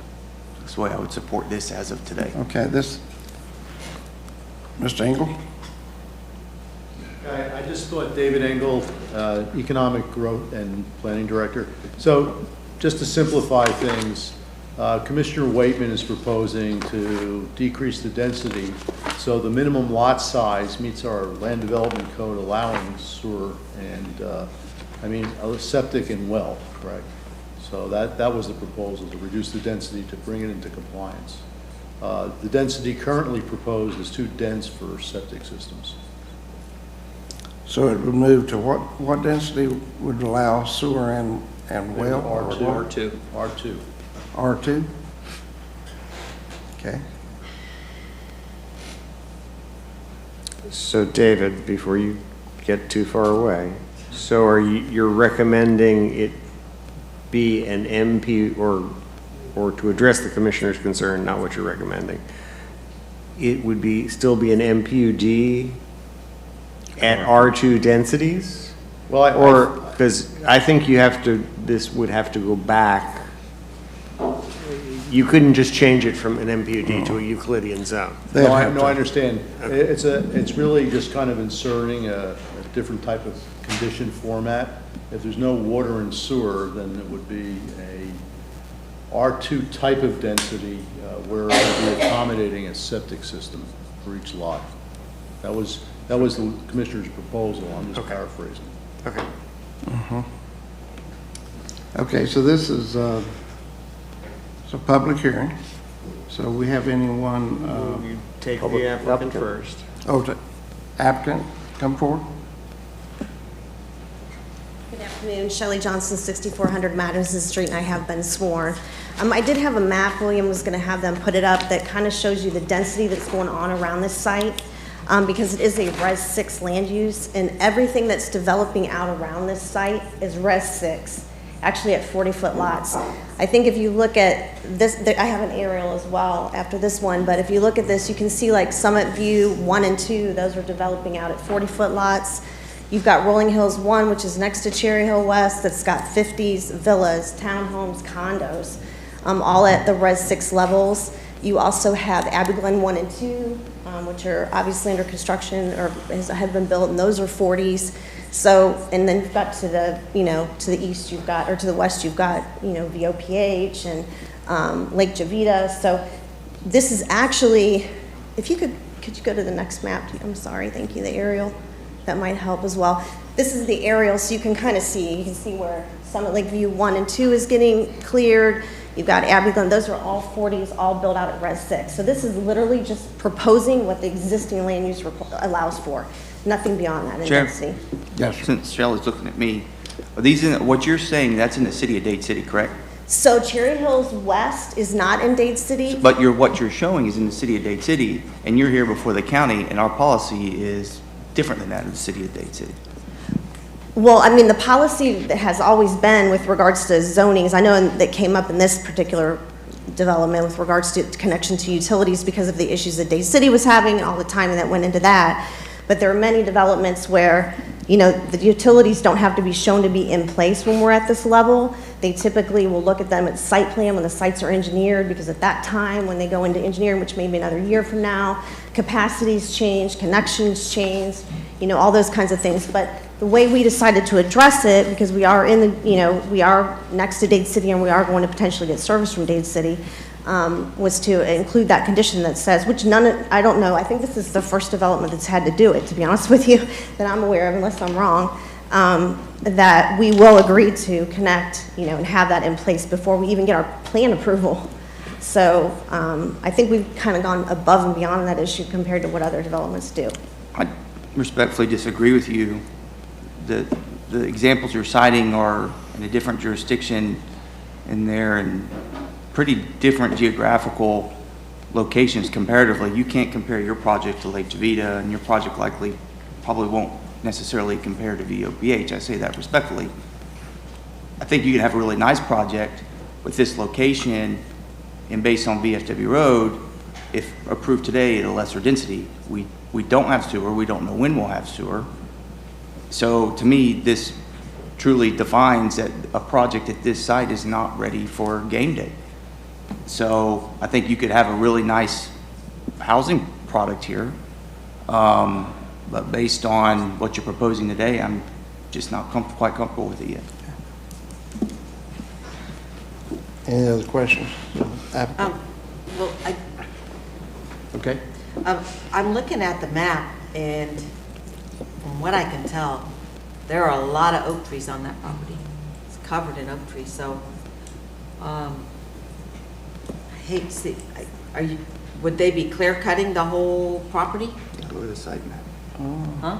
Go to the site map. Yeah, that's a little. We got a new ordinance that's not in, that tree ordinance is not approved. Is it? The new one?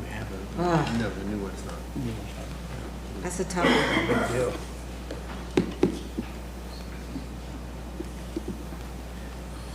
We have a tree ordinance coming forward, but it's not approved yet. Yeah, it's not approved yet, but Yeah. I think I almost want them to agree to abide by the new tree ordinance when their site plan comes in. Which they will have, if the ordinance is in place, they're going to have to. It's not in place, but we're working on a better one, and with these oak trees, I want them to have to abide by it. Yeah, I mean, they're amenable to do, I mean, they're obviously, you know, whatever they're required to do, I'm sure they're fine with that when they come in at site plan. I mean, we do believe that this is a, you know, everything else is developed out at Res 6 around this property, so I don't know why this property would, you know, and I respect your comments, Commissioner, I do. I just don't understand why they would be singled out to be down zone, you know, to do less than Res 6. I mean, that's what all the properties around there are doing, so. They're not singled out. This is the conditions surrounding the project are completely different than what you're citing as examples. You take them as kind of a project-by-project basis, so. VOPH, which is right next door to Cherry Hill West, has villas, townhomes, and condos in it. Also and investing 50s. $70 million worth of infrastructure to be put in. It's a completely different scenario. I mean, it's in Dade City, correct, but I was just talking from a planning perspective. Yeah. You know, it's Mr. Mariano? it's developing out a little bit even denser than, you know, some of the other properties around there. I'm just a little confused. I mean, I don't have a problem with the density so much, but you got to have water and sewer to be in lots this size. And I know we Right. talked about it.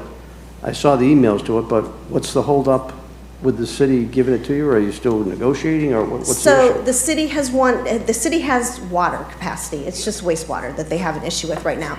And they're working through, and I'm involved in it quite a bit because we have other developments over there with the city attorney, but they're working through different options depending on sizes of developments. That was the last, you know, option I'd heard, that potentially they'll go ahead and let USAs go to some of the smaller developments versus some of the largers. There's all different things going on. Some have USAs. There's questions about amending USAs to add capacity or transfer. There's all kinds of different options. There's another wastewater plant at the Old Lakes plant that they're looking at to potentially try to convert to add capacity. So there's an emergency valve in the event that, there isn't capacity when some of these places come online. That we think that we'll be okay, and really they're kind of moving forward at their own risk because they're agreeing in these conditions, like I said, which I don't know that there's any other ones that have done that they will have that capacity in place or be able to show Pasco County that they have, service from wastewater from Dade City at the time of site plan approval. Not even, plat or, anything like that. It's literally a site plan approval. Before they get their approval, they have to show they have it. So they're really proceeding at their own risk. But here's the problem I have. If you're doing a master plan unit development project, and part of your plan is you have to have water and sewer, I'm thinking before you come to us, you got to have that in place. I don't see how. There's many developments. Euclidean's one thing. This is a master plan unit development. I understand. I understand what you're saying, and that again is why we agreed to this condition but there are many. I can promise you, there are many developments that come before you that aren't confident that they're going to have water and sewer and where they're getting it from, and that's why most of the time it just gets pushed down to site plan, and at that time they deal with it at site plan when they engineer the sites, when they know exactly what's going on the ground at that time, because so much changes as these things move through the process. So that was why we thought that the good solution would be to just agree, we will have that service before they even get site plan approval, which again isn't even something that normally is required, but we thought that addressed the question. Because it really puts the burden on them. Well, we don't know when the city's going to have sewer available for customers. So they're all on hold. But there's no timeline or anything coming anytime soon. Ms. Yeager? Do you know, you said there's other developers or other areas. Do you know exactly, can you name some people that are having issues right now, and are they in that general area? Anybody that's in the Dade, that is looking for service from Dade City right now, as far as wastewater, unless you have a USA set in stone and approved by the commission, it's still a question of where you're going to get the service. We have a USA on Rolling Hills 1, which is the development next to this one, and there are a couple other ones in the city that have USAs, but there's not a whole lot right now. So there's many projects that are in this position, several, I should say. So. Chair. Yeah. Mr. Whiteman. You cited Lights Pasco. You come into the office any morning, you can smell that Lights Pasco treatment plant. Yeah, they're working with... It concerned the heck out of me if that's the solution, is to tie this project into the Lights Pasco plant, which is under DEP violation and has fines levied on it, and it smells pretty ripe some mornings. I think you can smell it for quite a ways. So well, they would have to if that's your solution, then that's telling me that this is confirming that this project is not ready to have proper sewer wastewater capacity. That's just one of the options that the city's looking at. I don't necessarily know that's the option that they'll go with, but I know that they would have to get all their DEP permitting and all that stuff in place. They wouldn't be able to do that otherwise. So my understanding is they maybe were working with Kimley Horn or somebody to try to work through that. I don't know. I have no idea if DEP would permit it. I don't know anything about that. I just know that's one of the things that was being thrown out there. Okay. All right, this is a public hearing, so we have. I have you want to two. take WebEx first, or you want to do anyone in person? Let's do everyone in person first. People who are signed up for this item.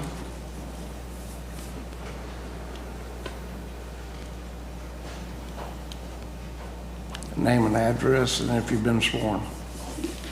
I have been sworn. My name is Mary McKnight, 36210 St. Joe Road in Dade City. Welcome, Commissioner Yeager. One of the questions I have about this project, when I have talked to, when you look at the map, the VFW owns two parcels. One is the square one that they're going to sell to Ms. Likens and Ms. Burkhoff, or Ms. Burkhoff. And the other one is the long one that has their building, and it goes all the way down to County Road 52. When I've talked to the people at the VFW, they say nothing is going to be on that strip, that whole strip. I said, well, the map shows a lake. And he says, no, that's not going to be there. We're going to have all of this property. I don't know if that's true or not. Maybe Ms. Johnson can help with that. But my question is, if there's nothing in, of the input on that property, why is that parcel included? So it seems strange that you would give the VFW property an input status or designation when we know it's not going to be part of the input. They said the liquor license will remain in perpetuity, and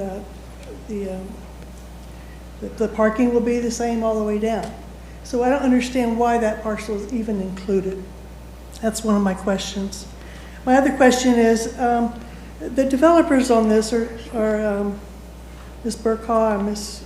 Likens, and I'm wondering, do they have to pay taxes before they come to you for entitlements? So my concerns are, I know they own next door to this is Rolling Hills. Those taxes were not paid by the owners for 2 years. Some of them have tax liens. I've got a lot more to say. Is that 1 minute or 3? Yeah, 1 minute. 1 minute? 1 minute One left. more minute, yeah. 1 minute left, okay. Anyway, those developers owe about almost $500,000 in taxes. And I don't see how they can come to you asking for entitlements of this nature when they haven't paid their own taxes, like we have to pay our taxes. I am concerned about the noticing. I can't say I've driven by there every day and not seen a sign, but every time, because I'm really keyed into public noticing, so every time I drive by there, I look. I've never seen a sign posted, and that's since September until tonight. This weekend I went out there. There are no signs, and I know they say people steal them, but I'm not buying that. We're trying to get the signs up. We're not trying to get them down. So I don't know what's going on with that. Okay, Is that that's my your time. Okay, I did want to mention the water, and I guess that's all. Thank you. All right, thank you.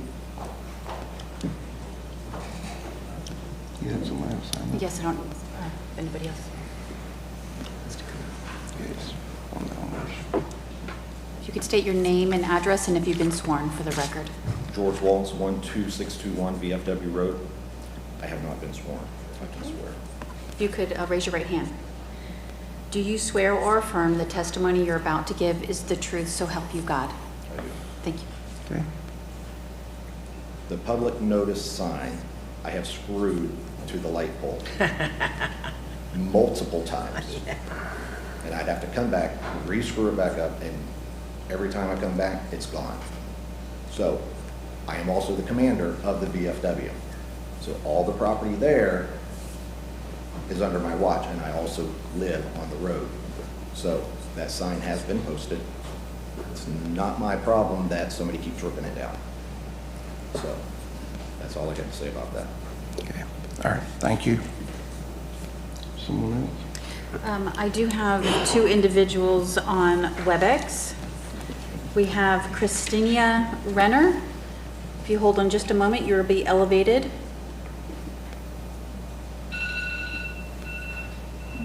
And Ms. Renner, you are able to communicate. If you could please state your name and address and whether or not you've been sworn.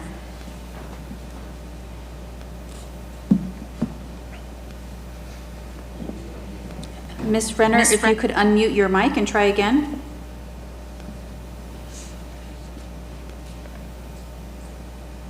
We still do not hear you.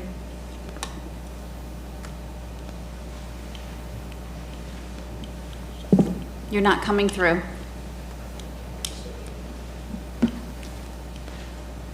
Eric, is her mic? Okay. Okay, so you are available to talk on our end. However, there must be an issue on yours to see if you can unmute or use your microphone.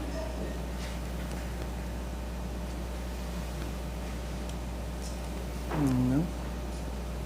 Mr. Chair, would you like to go to the next individual? Go to the next individual. Okay, we have, the next individual is Andrew Renner. That's And the same location. perhaps, hopefully.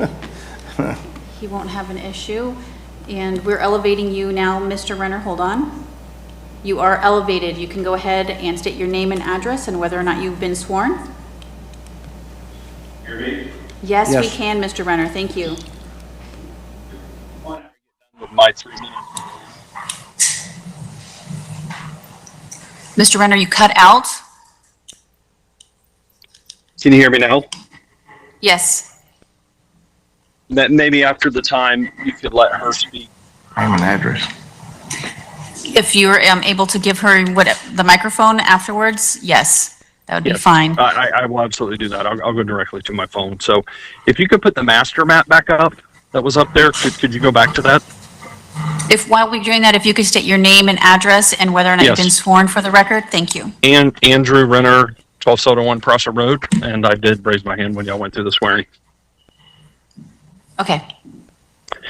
Could you put the master map back up? The one that was originally up before the developer came up? Hold on just a second. They're working on it. Sure, thank you.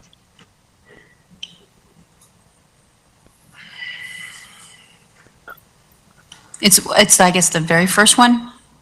Oh, okay. From Yeah, okay, this- go back. Sorry, right there. So you see the northeast corner, that white little square right there?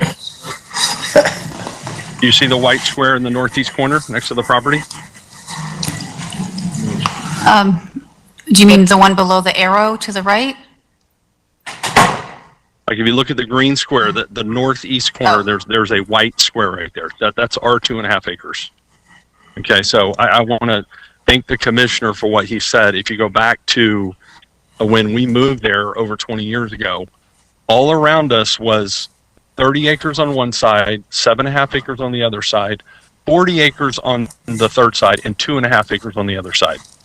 Okay, and now we're being given a map that shows all of this dense population around us that was not there, and we're using that to justify even more densely populating the area. So I just want to speak from my heart that it's like we didn't move there with ever the intention that they were going to take all of these areas and develop them to this density. So I appreciate the commissioner that spoke on that and said that, you know, this is too dense for the area. We keep using the over development, and you know, it's back to what I had spoken before, is we're not reasonably developing our area.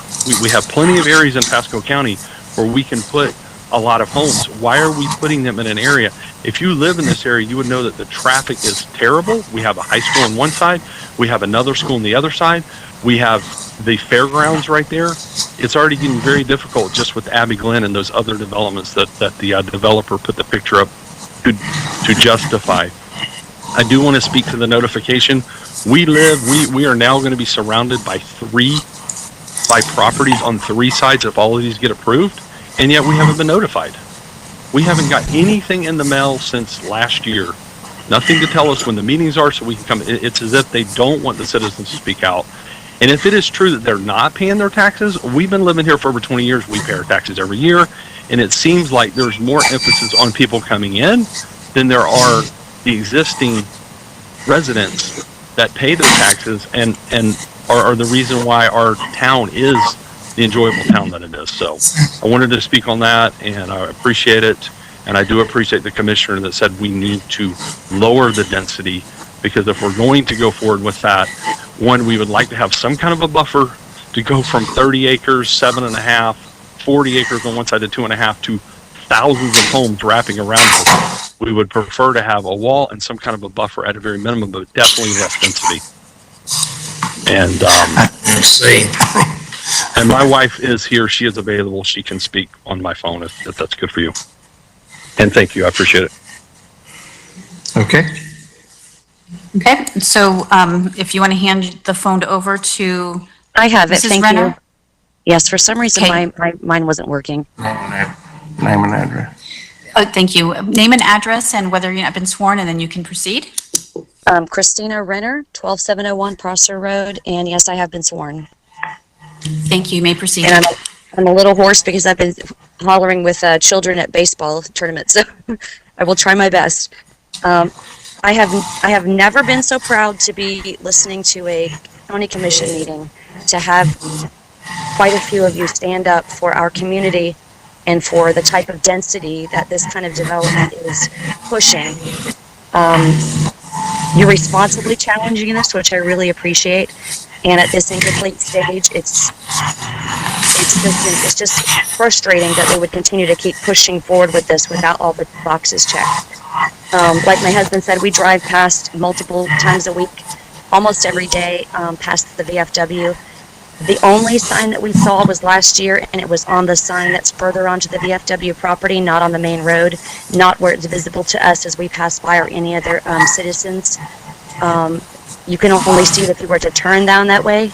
You would never see it passing by. I visited again today. There was no signage, not on the road, not on the VFW post, not on any of the property at all. We again, the incorrect date, I had an issue as well I wanted to report, and quite a few of our neighbors did as well. The WebEx form was showing an incorrect date of May the 7th, not June the 4th. So people that had attempted to try to fill in the form were not able to, or thought they were not able to because it didn't give a June the 4th date. I made that after multiple calls this week trying to figure out what to do because we could not be at the meeting today. Tina Jeffers, and she did confirm that there was an issue and contacted IT, but it was only like 10 till 5 yesterday, and people were not able to speak. And then that being said, with the signage being missing, that in of itself has quieted people being able to speak out. We love our area of Florida. That's my 2 minutes. I have 1 minute left. You have 1 minute left. Thank you, sir. I'm imploring you as a longtime Pasco resident, landowner, a homeowner. We love Dade City. We love Pasco County. Not to approve Cherry Hills in its current high density without proper conditions. As some of our leaders, as my husband had mentioned before in Florida government, Paul Renner, Wilton Simpson, Governor DeSantis have mentioned, let's protect our Florida lands and develop Florida responsibly. Like the Rural Family Lands Protection Program, we should mirror these type of things and protect our Dade City land. As was mentioned earlier, the oaks, this property has oaks galore. There are eagles, there are kestrels, there are gophers, and we know because we are surrounded by this property. It is heavily wooded with old oaks, and we just would love for you to try to develop it as responsibly as possible, if at all, with larger lots and with the proper utilities. Thank you so much for your time, and God bless. Thank you. Okay. Anyone else? There's no one else. No one else? No one in the, is there anyone else in the audience wish to speak to this item? Would the applicant want to come back up and review?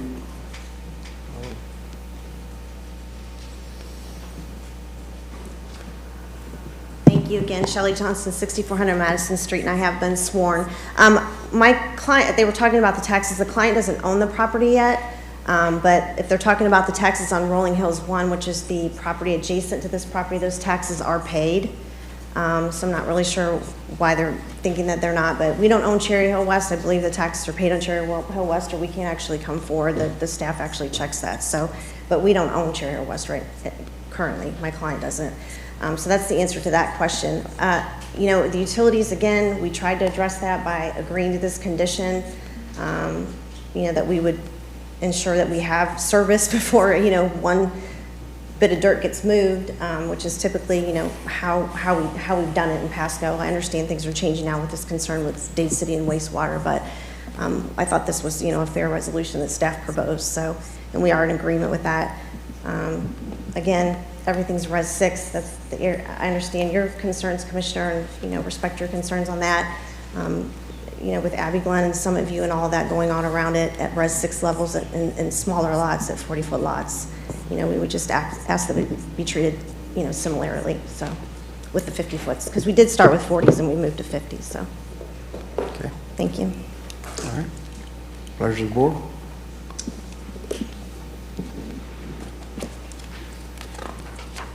Mr. Chairman, I think you've really got four options. You can approve it as tendered by staff with allowing them to move forward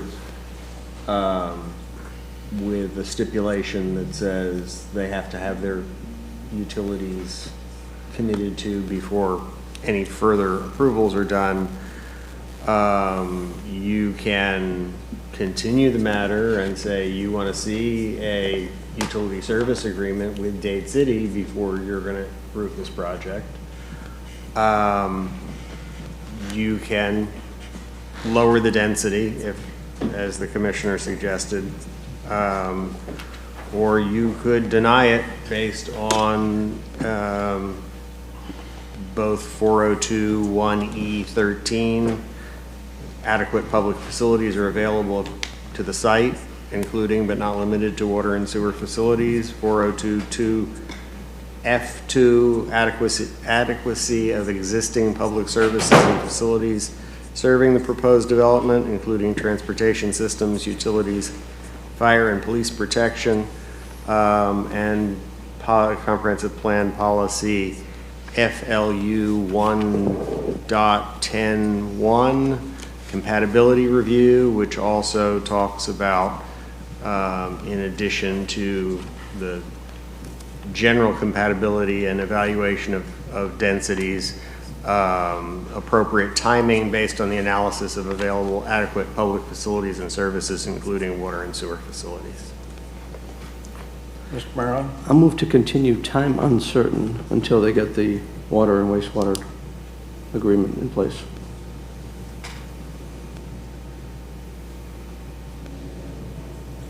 With the same density and everything, like it is? Well, it would, he's just Is that what he's continuing, he's basically. Just continue until they get. Continuing until you get that piece of paper from Dade City, and then you'd continue with Then you your can decide then. your evaluation. But if they solve that problem, Right. Then we have the hearing. then you, yeah. Question, can I turn, so if we continued, how long could we theoretically continue this? This could be years. Well, you can Continue it to a time uncertain. So we wouldn't see it on an agenda when they're You ready? would not they see, would just- you'd not see it on an agenda until they got their agreement and they re-advertised it for that hearing. Okay. Basically, That's good.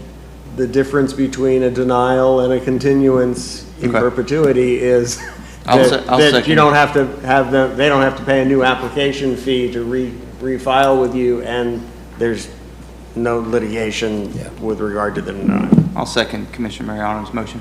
Okay. I got a motion and a second. Those all in favor, say aye. Aye. All aye.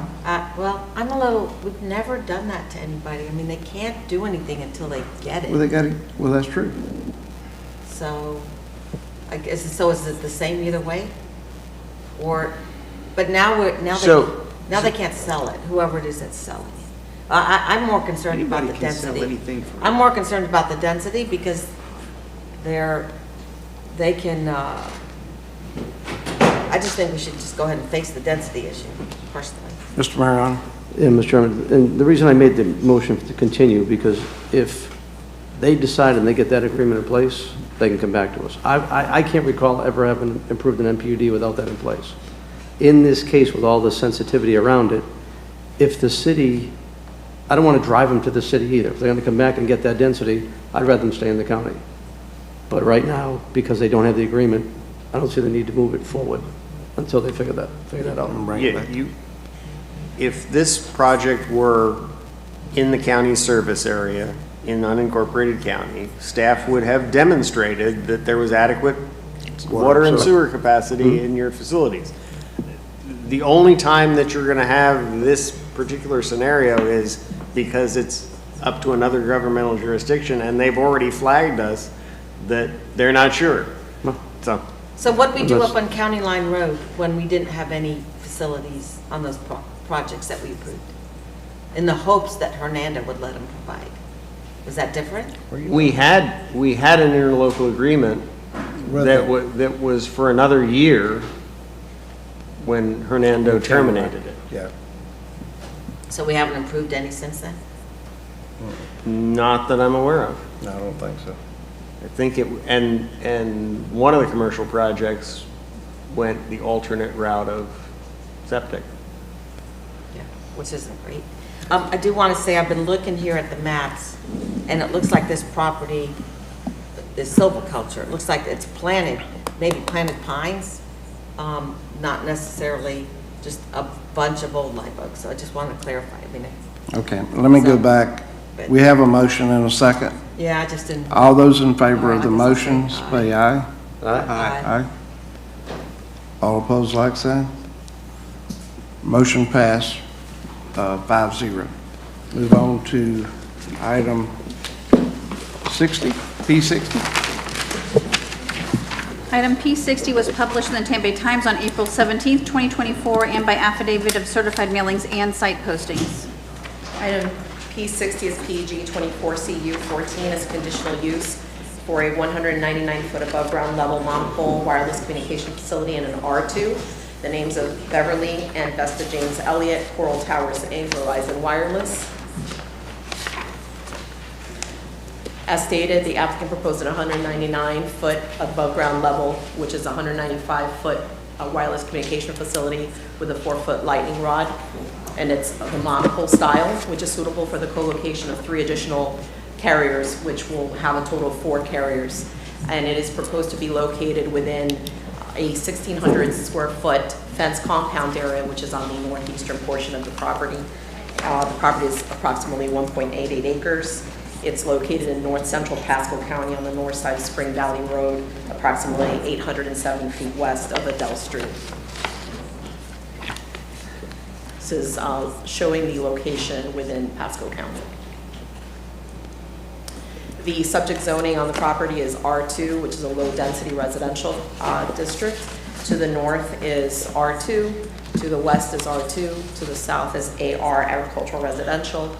To the east of the property is a Tampa Electric Company electrical substation, and to the east of that is the Blanton Lake Park subdivision. So it's the surrounding area is a low-density residential. It includes a Tampa Electric Company substation, some agricultural pursuits, some undeveloped property, and the Blanton Lake Park subdivision. The surrounding land uses are Res 6 to the north, east, and west, and Res 1 to the south. Here's the subject property. Access to the site is from Spring Valley Road, which is a county-maintained road with 50 feet of right-of-way, and access to the compound is proposed through a 20-foot wide access easement. Here is the context map showing what is in the area. I know it's showing that there is a trail, but I have clarified with the team that there is not a trail proposed in that area. The trail is actually being proposed to the north, more along Lanson Road. This is the proposed site plan for the property, and on the right-hand side, you see what the tower will look like. The Land Development Code requires the applicant to provide at least 4 photo simulations of what the actual tower will look like. So you'll see a before and after, so without the tower and with the tower. Over at position 1, that's within the Blanton Lake subdivision. So that's looking southwest, and it's at the intersection of Blocker Street and Baxter Avenue. The position 1 is existing, and the monopole proposed, it does not show the tower visible from that location. The other location is also within the Blanton Lake Park subdivision, and it is looking southwest at the intersection of Blocker Street and Ainsley Street. And again, the tower is not visible from that location. This is looking directly on the property, so the photo simulation was taken from Spring Valley Road, looking north on the property. So obviously the before and after, you will see the proposed communication tower, and as you can see, there's an electrical line being shown along the front. And then the 4th position, this is looking southeast on Spring Valley Drive, and you can see the monopole.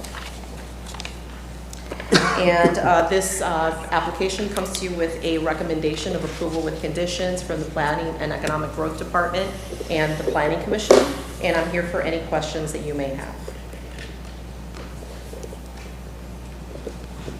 Everybody knows where the locations is. I'm looking at it. It's out around Blanton. Yeah. Denise, isn't it true the Withlacoochee River Electric site right next door, without any permission from the board, they could put the cell tower on that site also? Actually, they would not be able to under the old land development code, so the pre-2012 land development code. We used to have something called an excluded facilities, which are basically like, for example, if Tampa Electric or Duke or something like that wanted to place a tower on their property, they could do so without going through any approvals. But once the land development code was changed in 2012, it would require. So I'm sure you've seen, recently within the last few years, Duke coming to you asking for a communications tower, for instance. So you're correct, and under the pre-restated land development code, that would have been allowed, but after the restated land development code was adopted, the concept of excluded facilities was removed from the code. It doesn't matter who the owner of the site is? It's just general? I think this is TICO, actually. Okay. Yeah, and I did also contact TICO to ask for any comments, and they stated they don't have any objections to the request. And this actually is in WREC property, area of service. But it's an actual Tampa Electric Company substation. Oh, it is? That's adjacent. So there's lines right there close? There must be. Yeah, okay. I know since we started getting Wi-Fi and all that, and a lot of that coming to the county is coming into District 1 in our area. It's been needed for many, many years, and a lot of people have very poor coverage out in that area. This will improve a lot of people's lives out there in that area, having that pole there to give the Wi-Fi. I'm sorry, I stepped out to the restroom. Do you have a preferred? Because I see 4 sites here. Which is your preferred? No, these are just, the land development code requires the applicant to provide photo simulations where they actually float a balloon up in the air, and they basically then juxtapose what the tower would look like. So these are the simulations like in the first one, for example, is looking southwest. And it just basically shows before and after, and in that case, you wouldn't be able to see the tower. The second site location is looking southwest. It's also within that subdivision called Blanton Lake Park. And again, before and after doesn't show the tower. This is looking directly at the property. So this is the Vesta Elliott property. So you're looking directly at the property, and this is before without the monopole and after with the monopole. And then the last one is looking southeast on Spring Valley Drive. So before is without the monopole and after is with the monopole. So those are photo simulations that the land development code requires for the applicants to submit. And I just wanted to show that to the commissioners. How big is the part of the property? presentation. How big is the property? Is 1.88 acres. And they're buying the whole thing? They are actually, it's going to be within a 1,600 square foot fence compound area. And this is the site plan showing the compound area. So it's 70 by 70? That seems kind of big. It's 1,600 square feet, so it's not 70 by 70. What would... 70 by 70. I have it in my findings. Okay, because that looked like That's it's 4,900 square 70 feet. by 70. Do we have an applicant to speak on this? The applicant is right behind me. I can't read that little print, so... It's actually one of the smallest compounds I've seen in the past, actually. All right, Okay. well, she wants All to right. come up. Let's hear from the applicant. Good afternoon. Good afternoon. I'm Mashanaya John, 935 Main Street, Suite C4, Safety Harbor, Florida, 34695. I know that your day is long in the tooth, so normally I would try to give an abbreviated presentation, but I also know that we had some citizens who spoke at the Planning Commission hearing, so I will give a little bit more than abbreviated, if that is okay. Before I go into my presentation, though, Commissioner Starkey, the difference that you're seeing between the 40 by 40 and the 70 by 70 is the actual lease parcel area where the landscape buffer can be replaced. So your code requires area to be set aside for the landscape buffer, and 15 feet has been set aside on all sides. Okay. As you heard, I come before you today with staff, county engineering consultant, planning commission recommendations of approval for a conditional use to provide a 199-foot tall monopole style telecommunication tower, and that's on parcel 0724210020 00500 0020 in the Blanton area off of Spring Valley Road. As has already been, and in all maps I show you today, up will be north. This is an aerial from the county property appraiser. And so in this map, you can see Blanton Road kind of snaking its way through from the lower right-hand or southeast side, coming around to the north of the Blanton subdivision, and then proceeding off to the west towards I-75. Where we're actually located is right here where Spring Valley Road curves and turns north.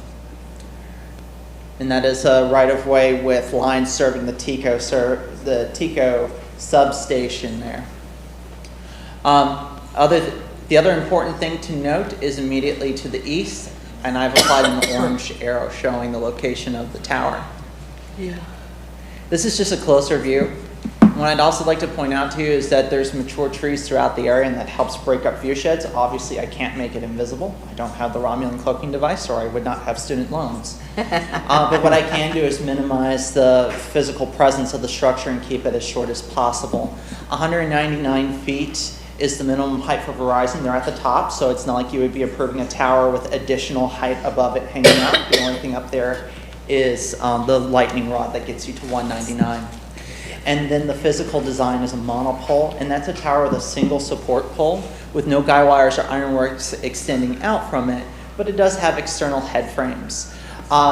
You may have heard me before in other tower sites, but basically the industry requires these external head frames so that way they have the airflow necessary to operate these antennas with the integrated radios so they can keep up with the traffic in the area. And then this is just the closest aerial. And you can see as we go off to the north, there's actually land that's owned by the Catholic Diocese that's wooded. We have trees along the perimeter. And of course, we have trees out along Blocker Street. Immediately to the east of me is that TECO power substation. We would respectfully submit that from a compatibility standpoint, you would expect to see an infrastructure type use, and that's very much what this is, because as we go along and cut our wired connections, we're increasingly relying on wireless connections, to the point where the past two presidential administrations have been supporting efforts to bring wireless connectivity to rural areas. So this isn't really about so much trying to urbanize anything. This is about bringing service to the people who are already there. It's very similar to rural electrification, I would suggest. Of course, you have your current zoning of R2. There is AR zoning to the south. And then, of course, your future land use designation of residential 6. This is an example of a monopole style communication tower just against a clean open sky, so you can see what they look like. This is sheet C1 from the site plan set, overlaying the line work from the site plan to the to an aerial of the parent parcel. So basically, the monopole and its compound will be located where on the aerials before you were seeing a dead tree, and then the driveway would extend to the west. The access is one trip per carrier per month, typically in a pickup truck size vehicle. Also, these structures are designed with they'll be designed to the 2023 Florida Building Code, and they'll be designed with fall zone technology, which means that in the unlikely event of structural failure, they fold over upon themselves. I do have a picture of a lattice tower that Hurricane Matthew bent over in the Panhandle. And basically the picture shows the tower in one piece and everything around it in very bad shape, but the tower is still one piece. For monopole technology, the only example I have for you are the lamp posts that were along Kings Highway exit on I-75 in 2004.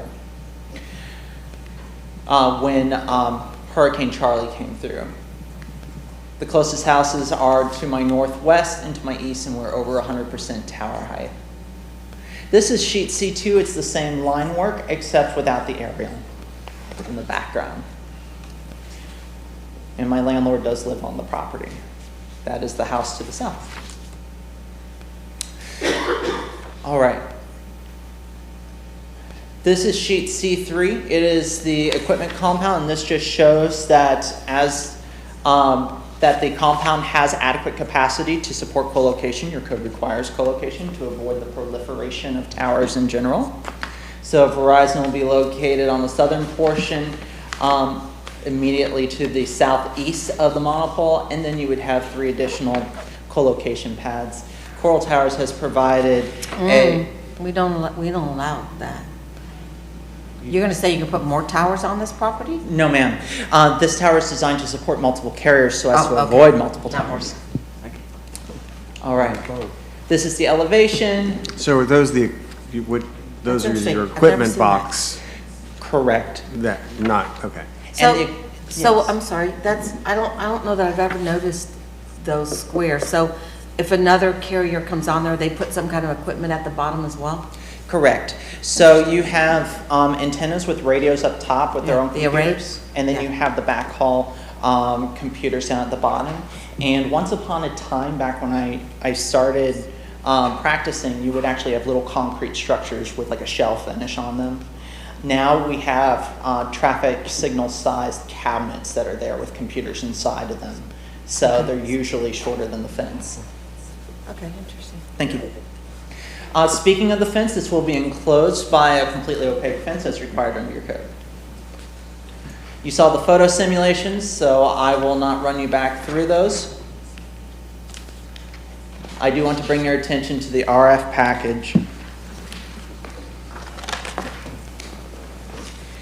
And this establishes in-building and in-vehicle coverage. You can see we have towers along the I-75 corridor to the west, and then down on State Road 52, and then along the 301 corridor. This is consistent with previous use when 1G, 2G, 3G are using it, and you're using it for connectivity in lieu of payphones.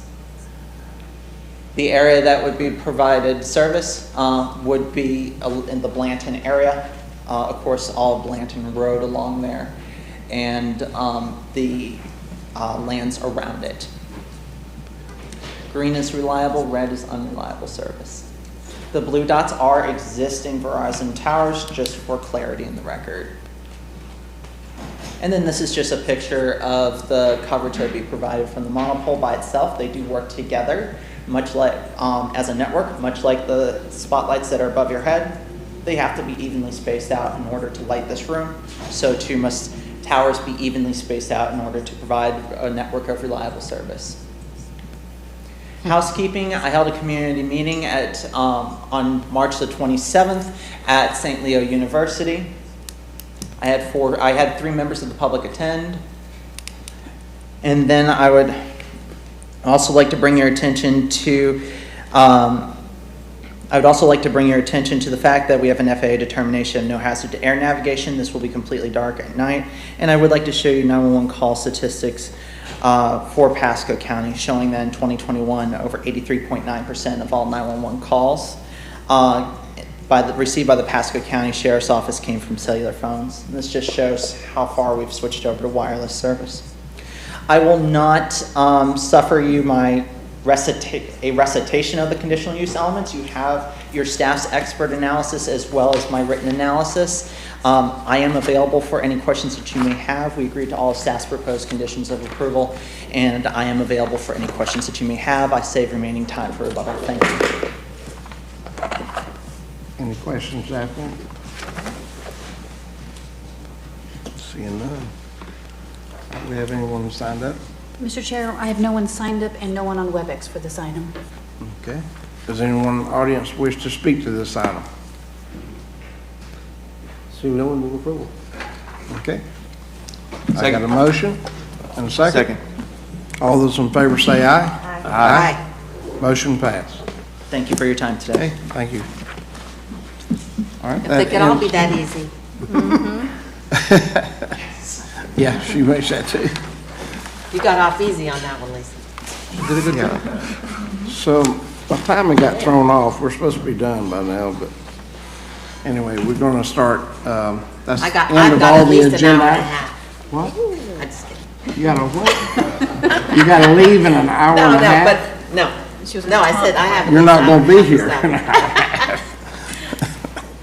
Okay, so we go to ordinary business. Mr. Waitman? Yep.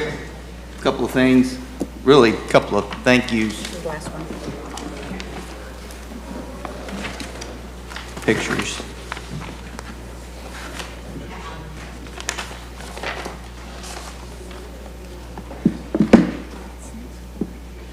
That's Oakley.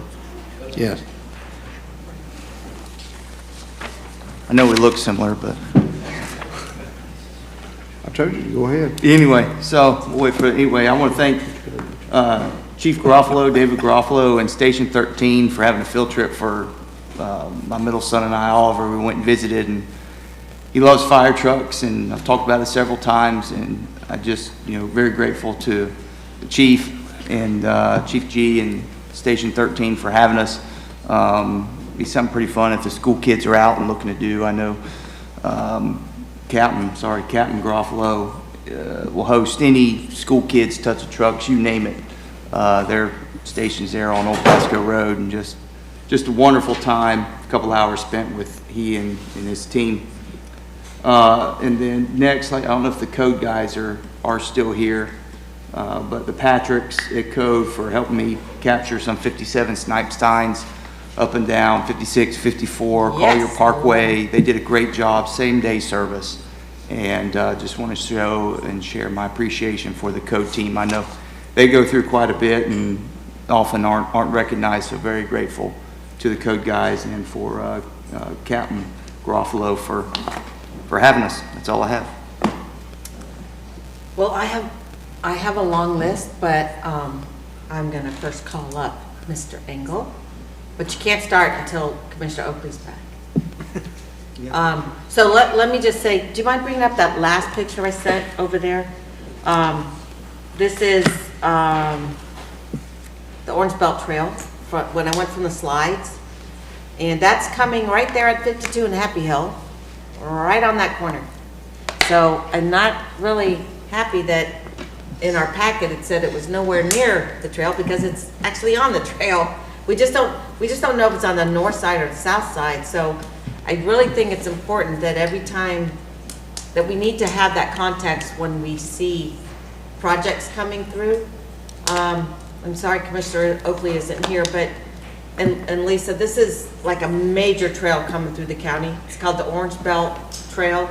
It's similar to the Pinellas County Trail. As a matter of fact, it's on the same route that the Pinellas Trail used, which is the vacant Orange Belt Railroad. So I'm told it was Euclidean zoning. I don't know what that means as far as a reservation for the trail, for any land. And again, I don't know if the trail's on the north or the south at 52 and Happy Hill, but I know it's coming up also from 52. So the new 52. Do you want to answer that? Yeah, because he's coming up to Williams. I do want to mention Okay. that the reason why it wasn't picked up in the context map is it's not an official alignment yet. It hasn't been approved, so it doesn't exist in our Pasco GIS system. And I believe that's being studied now as to where the alignment will be. Okay, because that other project that we had today is on 52, and we had a reservation. Well, we made sure that there was right of way for the trail on 52 as it goes east. So, Commissioner Oakley, I know you said there's no trail plan on Happy Hill, but Well, as of yet. well, when I We looked, talked about one. and I don't know, I'm not saying it has to be on Happy Hill. As a matter of fact, I think they're better when they're not on busy roads. But I hope someone in Dade City, and maybe need to talk to the council people. And I'm told that we don't have sunshine with MPO members if we're not talking about money. But it seems to me that somewhere those residents that live north of 52 are going to want to come down and get on that trail.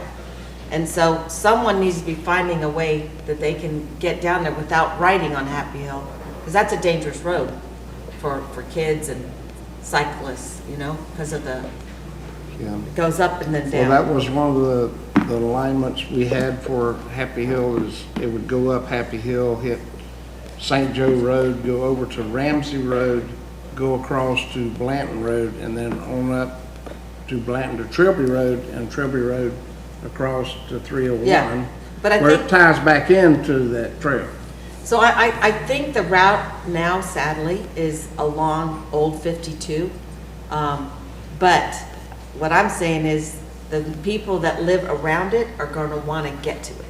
Not that you need another No, I 12-foot trail understand, around yeah. there, but you need something Right. where, so that their kids aren't on the road getting to the trail. Yeah, and part of that, when they hit 41 on the Blanton Road, when Happy Hill came across and hit 41, it would also go back into Dade City to tie in there also. So you have a loop there. Loops are great. But then you'll also have a big loop going to Trilby, back down Trilby Road, back to Blanton and back to Yeah, this.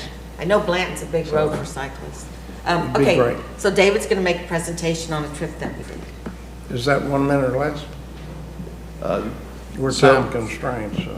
David Engel, Planning and Economic Growth Director. I'm here to make a very quick You're on but the page. concise presentation of lessons learned when Commissioner Starkey and I went to the 32nd CNU conference in Cincinnati, Ohio. So I'm not going to read slides. I just wanted to let you know that my perception of this Congress of New Urbanism has made a dramatic improvement. I really felt initially that, and I read a lot of their stuff, that they were kind of fringy and maybe a little bit out there in architecture and land planning. But when I attended this conference with the commissioner, I was so impressed with the level-headedness and the context-related recommendations that we're making. One size doesn't fit all with the CNU. It's to kind of create better places to live and to function as a community. And they did a great job, and it was very well attended. So the first place we went on Wednesday, we went on a tour. It was probably about 10 hours, I believe. We left at 8 in the morning and didn't get back until 7 o'clock at night. And we visited some interesting places. We went to Louisville, Kentucky, the home of Muhammad Ali and also the slugger. I guess he was a slugger also. And we visited a place called St. James at Belgravia. It was a historic community and neighborhood in Louisville, Kentucky. And this is we got this from the Smithsonian. This shows a linear park road system that was put down the middle of this neighborhood. And this is how the project looks today. The traditional urban design that was used in this project has sustained value and is adapted to modern contemporary living.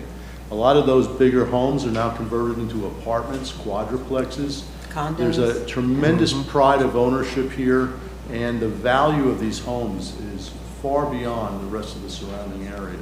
So good design is sustainable and it endures value to a community over a century. And it's interesting, that fountain was gorgeous, very historic.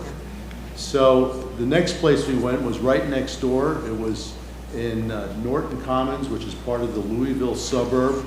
It's 575-acre, brand-new greenfields development. So traditional neighborhood design doesn't have to be just redevelopment, it's new development. And you can see that the road system there has that same linear corridor, and it's almost like it's the same neighborhood, one built 124 years before this one.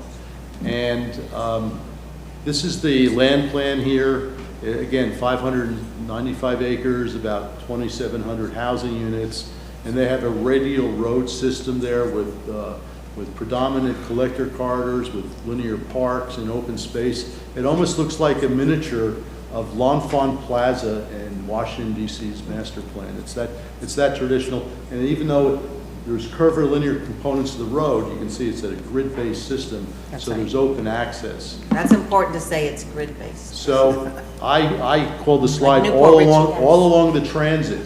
What is the transit? It's a evolution of land use over a distance. You start from urban and then the density lessens out until you get into a rural suburban environment. So there are 2 commercial nodes here with activity centers. Wait, we're gonna start all over because I have 2 commissioners now. What's that? I gotta get Seth over here, his eyes on the screen. Oh. Well, before I get to that, I just want to let you It's all in know, garbage. you know, when you drive through Pasco neighborhoods, you have certain emotional reactions. If you go through a tract neighborhood, or when Commissioner Starkey drives through one of our townhouse neighborhoods, there's a certain reaction and response. I want to tell you, when Catherine and I visited, or Commissioner Starkey and I visited this property, I was felt so welcomed and so in America, because it was Americana at its best. And those are the type of neighborhoods that we think we can have here. So this is your This is entertainment. high-intensity activity centers. Walking And the distance. nice thing about this community, there are people that are school teachers and firemen living here, and there's multimillionaires here, and they go to the coffee shop, and they go to the bakery and whatever in these nodes, and nobody is asking how much your net worth is. They all get along. It's safe and very orderly. And along the transect, the next phase is your form-based design, building taking a whole block, vertical mixed use, and all of these retail buildings, there are a few buildings that are still under construction. The project started in 2004. Are all occupied, heavily used and heavily appreciated by the residents. Is that one that you just showed there, is that the hotel? I think that's the hotel.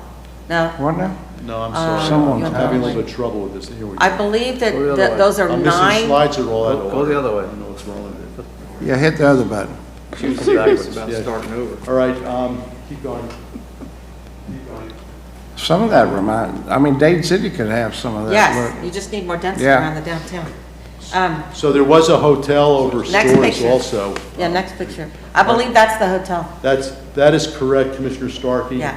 That's The a one on top? hotel that's over those stores there. Yeah. It doesn't have a lobby, it doesn't have a check-in desk. You check in online and you Go to your room. go to a room with a Punch key button. that unlocks the door. Next Yeah. slide, please. And there was also senior Pretty citizen neat. housing, and this back kind of remind me of the I Like Ike century of the 50s, this design. That's a brand-new building. But if you looked at the other side, this is the back side. On the other side, it's stores underneath. It's all shops underneath. So it's vertical mixed use. Well, you know, I was still in the back. Commissioner Starkey moved so quickly, I was rushing to catch up with her all the time. I have a picture. Yeah, next one, please. And this is the missing middle housing, and as you can see, it's really almost it's a form-based code. It's, even though there's single-family homes, it almost is a continuous development along a block with very little separation between buildings. And there's quadruplexes in there and other types of attached housing that allow for affordable, attainable housing. Next. So right next to that area are upscale executive homes. So the wealthy residents of the community have no problem being by density, no problem being part of a community with mixed different socio and economic backgrounds. They just embrace this lifestyle. And here is, and the single-family homes go up to $2 million, and here it is. The next slide is the $2 million version, and you can see it's almost attached to the house next door, and it's commanding a very premium price. David? Yes. If you go back 2 slides. Sure. That's the You're middle telling housing. me this is No, their actually, live no, local product? it isn't. Well, relative to the development It's itself. not live local. There They call are, it missing middle. there are affordable housing units in this project. Yeah. And it And looks they're like very this. nice, but this is the missing middle. This It is doesn't look affordable. that different, but you'll have houses that look like this that are quadruplexes. So right now, They're right in the neighborhood. the prices I said something. in this development, condos are going for $2.25, $250 starting. The missing middle houses are $450 to $500, and that's all relative. And the singles are from $1 million to $2 million on this transect. But it's all on the same street, and it's all very compatible. All right, so I want to just also let you know that just because something's multifamily, it doesn't have to be ugly. And affordable units are integrated into this apartment project. and it looks very much like the traditional townhouse design that's in the blocks next to it. One of the things, and one of the biggest lessons learned for me, we appeared at a seminar given by Urban 3. Joe Minicosi was the speaker. Joe is one of the most predominant planners in the country. He is probably the top 10 urbanist in our country right now. And he has a methodology that actually uses empirical analysis to quantify the benefit and or the costs of your land use policies. Some land use policies generate a lot of revenue to the county, and he's able to use a scenario-based analysis and actually model the county's future land use and tell us if we're being responsible custodians of the public welfare when it comes to fiscal policy. So land use and fiscal are very attached, and we have a methodology that we could use to be part of our comp plan effort so we can make sure that we have a cost-effective as well as a beneficial land plan in the county. And to that end, we have contacted Urban 3, and they would be available to provide a lecture here to the board, which was one of the most phenomenal lectures I've been to in years. And he has 150 case studies of how he's worked with cities and counties to improve their financial outcome with their new master planning. So I'd like to, tee him up and have him come to the board for a brief presentation. Yeah, it'll be so beneficial. Now, there were a lot of other things that we visited and learned. It was 3.5 days of 10-hour days of intensive instruction and experience. Saw some great things that I'll be sharing with you that we're going to be utilizing here and bringing you better planning and more innovative projects. We're working on some form-based projects now that we're going to for redevelopment. And one of the things that really struck me, and it was very similar to what we heard from the Women Affairs group that was before the board and getting recognized today. You need to know which one? In Cincinnati, they have an affordable housing project that consists of single parents raising kids. And these parents, if they're in some type of degree or certificate program, they get subsidized housing and free daycare, childcare right on the premises to allow them to be empowered and to grow organically with that type of assistance. So those are, we can be very creative with affordable housing. It just doesn't have to be just income qualified. We can do more things for empowerment when we do that. Seems to be a lot of quality of construction all in this, and we need to do that for our area too. Well, that's what we're working on. We're working on a traditional neighborhood development performance ordinance. If you want density, you got to build it nice and be acceptable to the community. And secondly, we're using the form base to open up and create better opportunities. Commissioner Starkey and I also went to a great last-minute seminar on Saturday on our way back, and we listened to probably the most famous square and parks planner, urban parks planner in the country, and we brought back a lot of information and knowledge that we'll be introducing to you. Thank you very much. If there's any questions or any comments from the commissioner, I did have to use a box of Tiger Balm because she wore me out so much.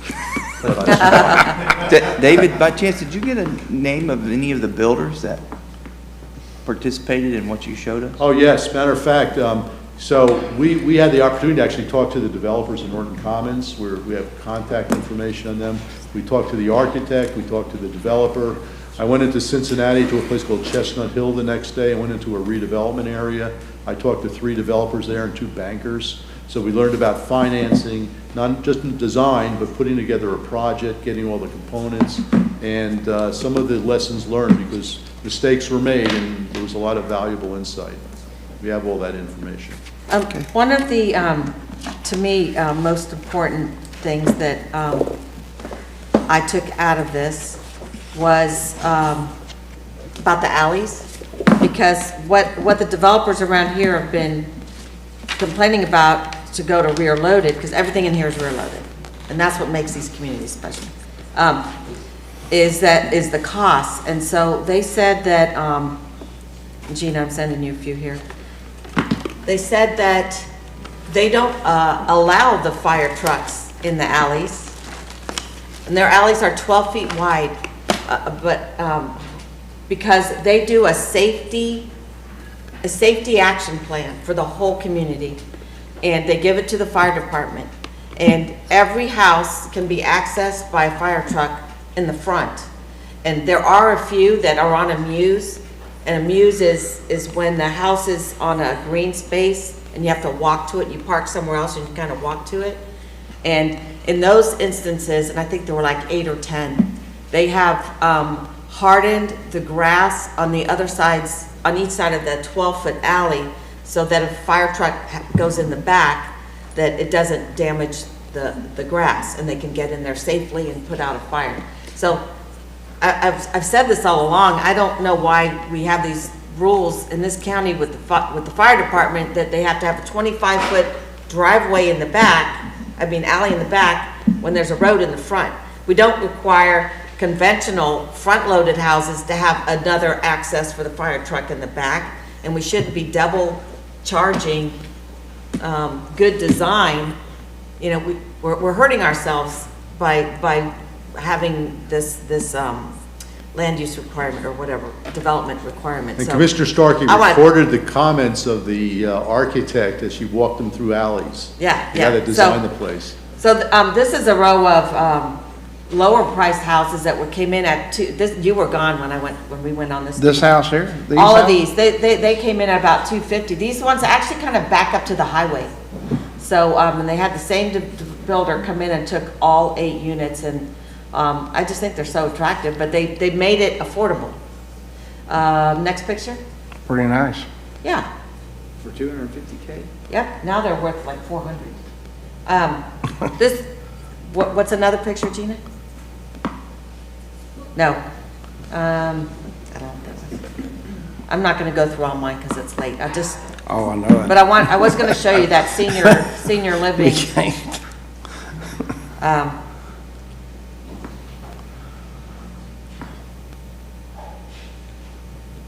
So that's the senior living. When I said you were looking at the one side of it, this is the other side. So it's right above shops and restaurants and offices. And if you notice, all the buildings screen out parking. There is surface parking. Yes. There are no parking decks, but you can't see it. All the parking is behind, and they wrap it with housing or shops, and they have what they call skinny housing. So that's where some of the less expensive housing is, and they're narrower buildings. But I didn't send all the pictures. Anyway, it was a really good That's the presentation. senior housing right there. Yeah, that's another picture of the senior housing. They have this outside deck up there on the 2nd floor, and there's offices underneath. And they do have workforce housing. We didn't see a picture of it, but they have Oh, you didn't see one? income restricted housing built into this as well. When we visited, there was nobody there. They were all working.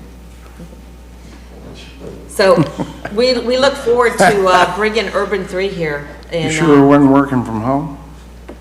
And the property appraiser wants to be notified when Urban 3 is coming, because he's very interested, because the property appraiser values was very much a big discussion. Yeah, the discussion specifically was a lot of cities and counties are leaving a lot of money on the table with their ad valorem taxes. Yeah.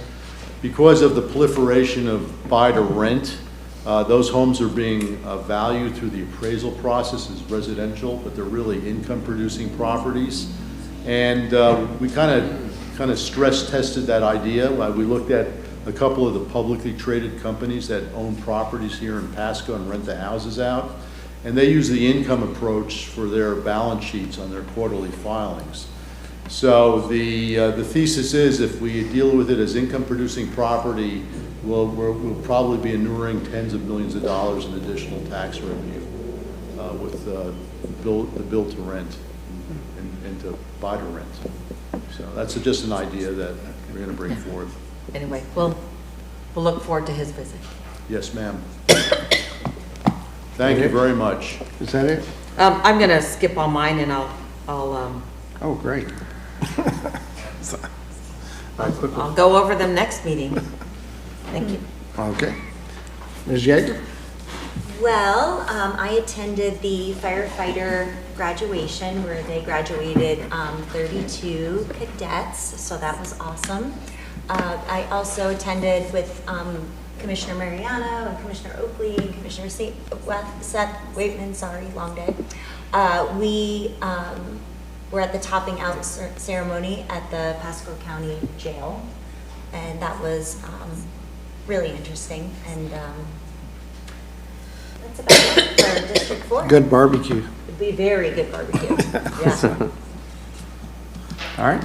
Good. Jack? There's sets of pictures.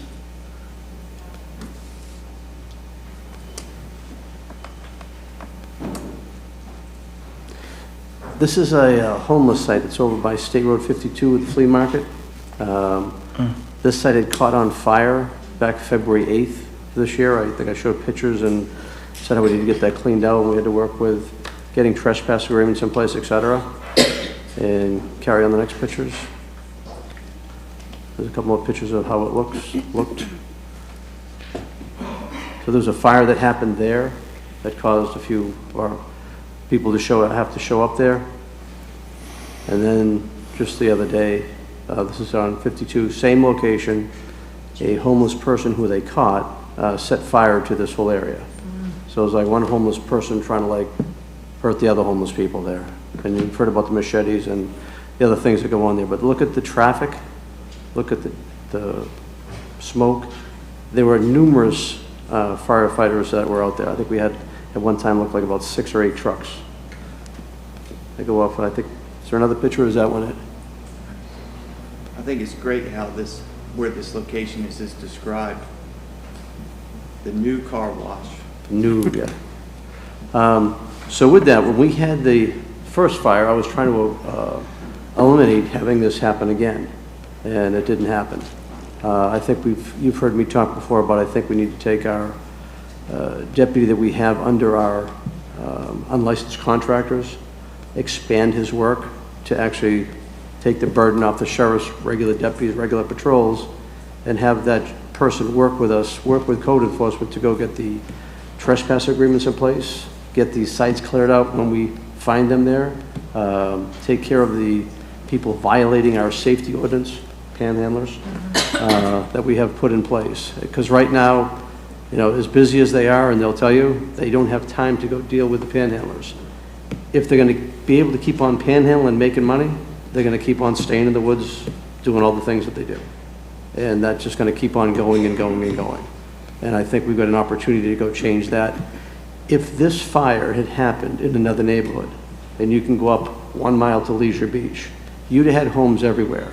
And I think we saw last year with all the demonstrations about how many firefighters it takes. It's about 21, 3 sets to try to fight a fire if you're going to, especially protecting homes. It takes a tremendous amount of resources to go through. This one here only costs us about 10 grand for the day. But 10 grand's 10 grand.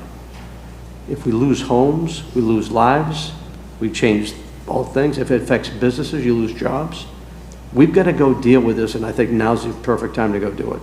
We've got a perfect ordinance that works for the right-of-way safety ordinance to keep the panhandlers from doing it. It finds the people that give as well as the people collecting. Our code enforcement people don't want to deal with them because they think they're dangerous. If I've got a deputy that's armed with them, walking step by step, they're safe, everybody's safe, you can get rid of the problem. But if you just keep on letting this keep on going. So I think in the upcoming budget conversations that we work on, and I know Roy Mazur was looking at it, let's go work on that unlicensed deputy that we have that we pay for and change it, use some ad valorem money to offset it, and let's go deal with this problem because it's just going to keep on coming and coming. We had the Moon Lake cleanup. Is that your district or her district? It's actually on the borderline, so it actually touches both of it, splits the line. Lisa, so you know, we each get 1 cleanup per year in our district. So Jack's claiming that one, so you have another one. Well, keep in mind. So that, you're stretching out in the other districts. Now, let's look at the bottom of the flyer in loving memory of Commissioner Gary Bradford. What? Right? Look at the bottom of the flyer. As a matter of fact, I did call Commissioner Yeager. She just had places she had to go with the family, so there you go. But, no, the cleanup went very good. Staff was phenomenal out there. Matter of fact, there was one gentleman in the neighborhood that there's an old fire station that we had that had all sorts of trash that's collected up, et cetera. He went out with his tractor, because I went out there with him to look at it. He piled everything in one place, and they brought a grappling truck out the week after, picked it all up, cleaned it all up. Wait a minute. I want to talk about this. Because they won't let us do that. And when we cleaned up Buena Vista in that area, they let the residents put everything out in front, and they came through with, something. I mean, they picked up a wave runner, a nasty old wave runner, all kinds of stuff, but I was told we couldn't do that anymore. Well, keep in mind, it was our property. It's an old fire station that we own. It's our Okay, land. they brought it there, and then they... Well, no, it wasn't it was already stuff that was dumped there Oh. by others, so we were just cleaning up the site. So he just showed it to me as an issue that we should fix our own site, so he helped plot it all together, and a grappling truck went out there and cleaned it up. But it was a great success. They were very happy that we were out there. Next page. Just some pictures. So by Winn-Dixie was being held.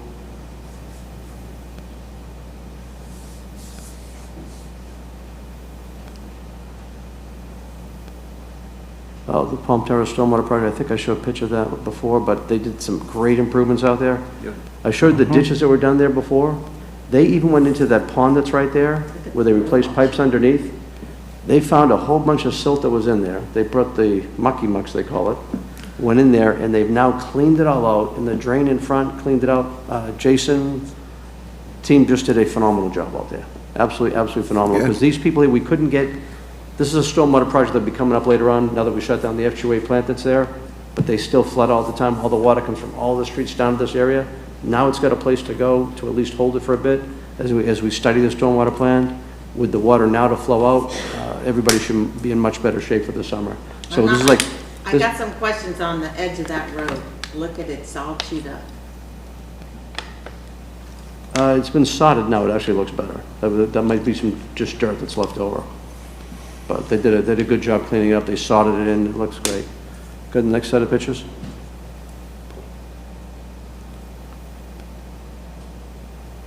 Okay, there's all the sod. Yeah. Good sod, too. They really did a great job. Not cooking grass. No. So, working with a great administrator, Mike, you're letting us get the whole team together, work with Branford and Jason and everybody, they put our heads together and they come up with a great plan to make it work. And I think these people, in matter of fact, along Arbordale there, they are very happy. Nancy Benitez, who runs the Neighborhood Watch, got a couple of calls and talked about it, so they're thrilled with what's going on out there. Keep on going. That's all you have? Great. That's it. Well, I something weird, it's ugly. You missed out on some of his pictures. You forgot them. All right, I'll just say it. I went to the Oasis Pregnancy Center that just opened up. What a phenomenal team there. We had some leftover from my grandson, some diapers, etc. So we brought them down there. But what a great facility they've put together. It's right off of what's the road? I got my pictures. It's right in New Perichio, almost downtown. But great facility, great people down there. Really, Peter Custling's done a great job bringing it over to this side again. So very happy for him. Right, that's good. Commissioner, That's all I have. I forgot a few things. No, you can't forget. And this is one that staff didn't help me with, that I was talking to yesterday, so I think I was talking with David Goldstein. Gina, do you have those photos? So this is happening in Starkey Ranch. It's Pine Spur Gap. They're parking all their trucks, and there's boats, and there's commercial vehicles all along the side of this road. And talking with Chase, we don't know how to deal with this. Is this is it a CDD road? Is it a county road? Who would ticket them? I think, was it you, David, or Brad? There's no signage there. Maybe it was Chase that was saying that. Do we need to put no commercial parking? No, I mean, how do we deal with this? This is people that live here that. No, I don't even know if they live there. I have no idea where they live. They just found this road and decided to park on it. And I have a video, but I couldn't send it, it was too big, but the whole road is lined with commercial vehicles. What's the name of the road? Pine Gap Spur. Yeah, this is Pine Gap Spur. Spur runs behind from Gun Highway westward, right behind the new businesses that are there, the World of Beer, the 7-Eleven, all of those businesses right along that stretch. It runs between those and the apartment complex that is behind them. But all those on-street parking is part of kind of that town center parking area. So it's not necessarily the apartment complex's responsibility to monitor. And to Commissioner Starkman's point, I don't know that we have a system in place to monitor it currently. So I need help trying to figure out how do we deal with this? Is it tickets? Do we have to put signage? So if you'd help me with that one.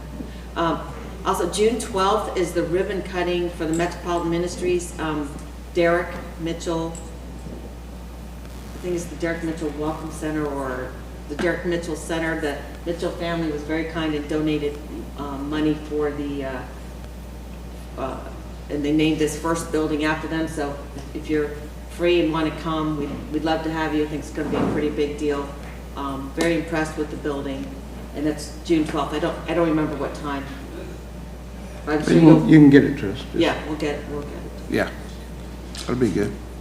If you can get that to us, because I don't have my calendar either. Yeah, and I wasn't at the fire department, the fire top off, The or the graduation? jail top off, because I was at Oh. Habitat for Humanity house. Oh, that's what you were doing? Because Yeah. they said you were at a ribbon cutting. Yeah, it was for a Habitat house. Yeah. and Well, you the- missed a good time, really. Yeah, I'm sure I'll see that, Jill, but Yep. this family wasn't allowed to be photographed, so I can't really have any photographs. That's it. We can only do that, but we have to cover the name. But 5-bedroom house, really nice neighborhood, and so congratulations. They're to good them. homes. That's a good deal. Okay, that's it. Okay, you sure? All right, Mr. Kabala. Thank you, sir. Just real quick, I want to Wait, thank. Jill, leave that up.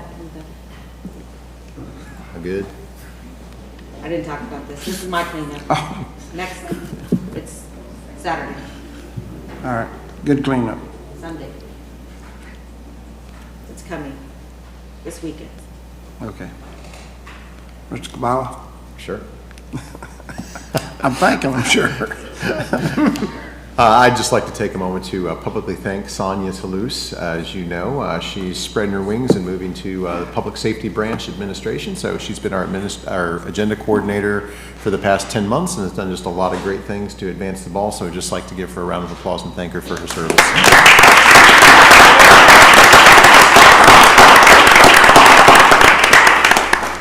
Then I would like to welcome back a familiar face, Miss Gina Jeffers, who will be sliding right back into the role as agenda coordinator.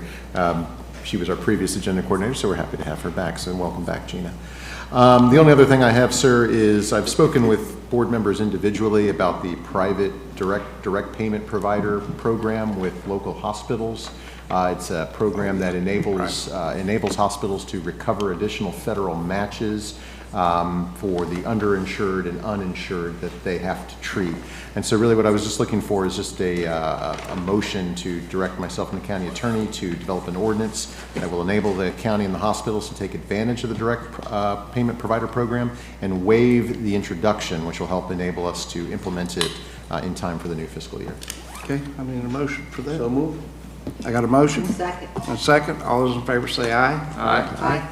Motion passed 5-0. Thank you, sir. That's all. That it? You're getting ready to talk? I am. I'm bringing you one of your very most favorite things to do. Oh. I would like to set a litigation assessment meeting for the June 18th board meeting for the case of Nikki Alvarez Souls as clerk and comptroller versus Pasco County, case number 2021 CA 2635. We can do it either before the board meeting, at lunch break, or after the board meeting, but I need to have your indulgence. When is it? When did you want it? The next board meeting? Lunchtime? The 18th. Well, you can do it at 9 o'clock? How long will it take? Probably half an hour, 45 minutes. Okay, Normally- say 9 o'clock before the meeting starts, or we can do it lunchtime, or, That's at the board's discretion. okay? So what you want to do? Morning's good. Morning? All right, I'll make it. 9 o'clock, I'm good for that. We'll have a Jack, court reporter gotta in get it. up early. I won't be, Okay. I won't be around. Okay. I'll set it for 9 a.m. That does mean you're going to have to do a special board meeting announcement, though, because we've got to convene it in. But we'll make that work. Yeah, Okay. okay. Thank you. All right. Appreciate it. Thank you. What you have? Mr. Chair, I don't have anything. We're eating candy? I am. Anybody job. want any? Welcome to it. We're so happy we got to make your staff come forward today, so to wish her well. So Thank you. I have about 100 things to do here, which is not me. I attended ribbon cutting for the splash pad. If you'll see this right here in Dade City. It's right over here on Church Street. You should have seen the little kids lined up to go in that splash pad that day. Aww. So it was pretty amazing. So, but it's a great facility, and it's got a playground park along with it. It's a spoke right next to the trail here in Dade City. It's right over on Church Street, just past where the chamber office is. It's very popular. Yeah, and it's been doing real good. So that's something we enjoyed doing. And I was also with the graduates the other day, and I wanted to mention this. In public safety this year, for the entire year, we lost 3 people. 3. You know what's really great about that? Is that class was 32. So we added 29 members. Oh, I thought you meant 3 died. No, I was going to say, that's lost to going to other agencies. They went to other places. No, not lost in that. So. But I thought we're up to 70 this year, total. Normally, we lose 70, but this year we only Okay, we're lost down, 3. okay, gotcha. So we saved from losing those, but then the 3 we lost, we've, of course, got 32 more, and then so we improved our numbers by 29 this year, which is very unusual, but a great. Yeah, for the first time this year, Mr. Chair, I think we will finally have achieved our minimum manning levels for the first time in quite some time as a result of the board's action. It's a great thing, really. So it's, and then of course I went to the topping out ceremony we had there at the detention center. Beautiful facility. We toured that, and I mean, just a great facility. Great. I don't know exactly where that barbecue place is, but I got to find out where it's at. So, but it was great to be able to be there. And also, one last thing I have is I want to, what I want to do, I want to thank and the fact that we are continuing with our county administrator because his contract renewed on Sunday. And so we have him for at least 2 more years and hopefully more than that. So, but I look forward to working with you the next 2 years. I mean, he had about enough of us, but he decided to stay. So, but we're proud to have you as our administrator, and you've done a great job, and you've got a great staff that works for you. So, couldn't agree more. Thank you, sir. And it's been a pleasure serving this board, serving our community, serving my community. I mean, it's really a fantastic honor. So, but you guys, make it worthwhile, and the team is simply amazing. So. Yeah, can't find a better team. That's right. And you got to give David off a half a day somewhere so he can improve his golf game. He's been so busy lately. He's lost weight. His golf game's gone to heck. And I mean, just on and on. So. Well, I'm sure I still hit the ball straight into the lake. Yeah, right. There you go. All right. With that, meeting's adjourned.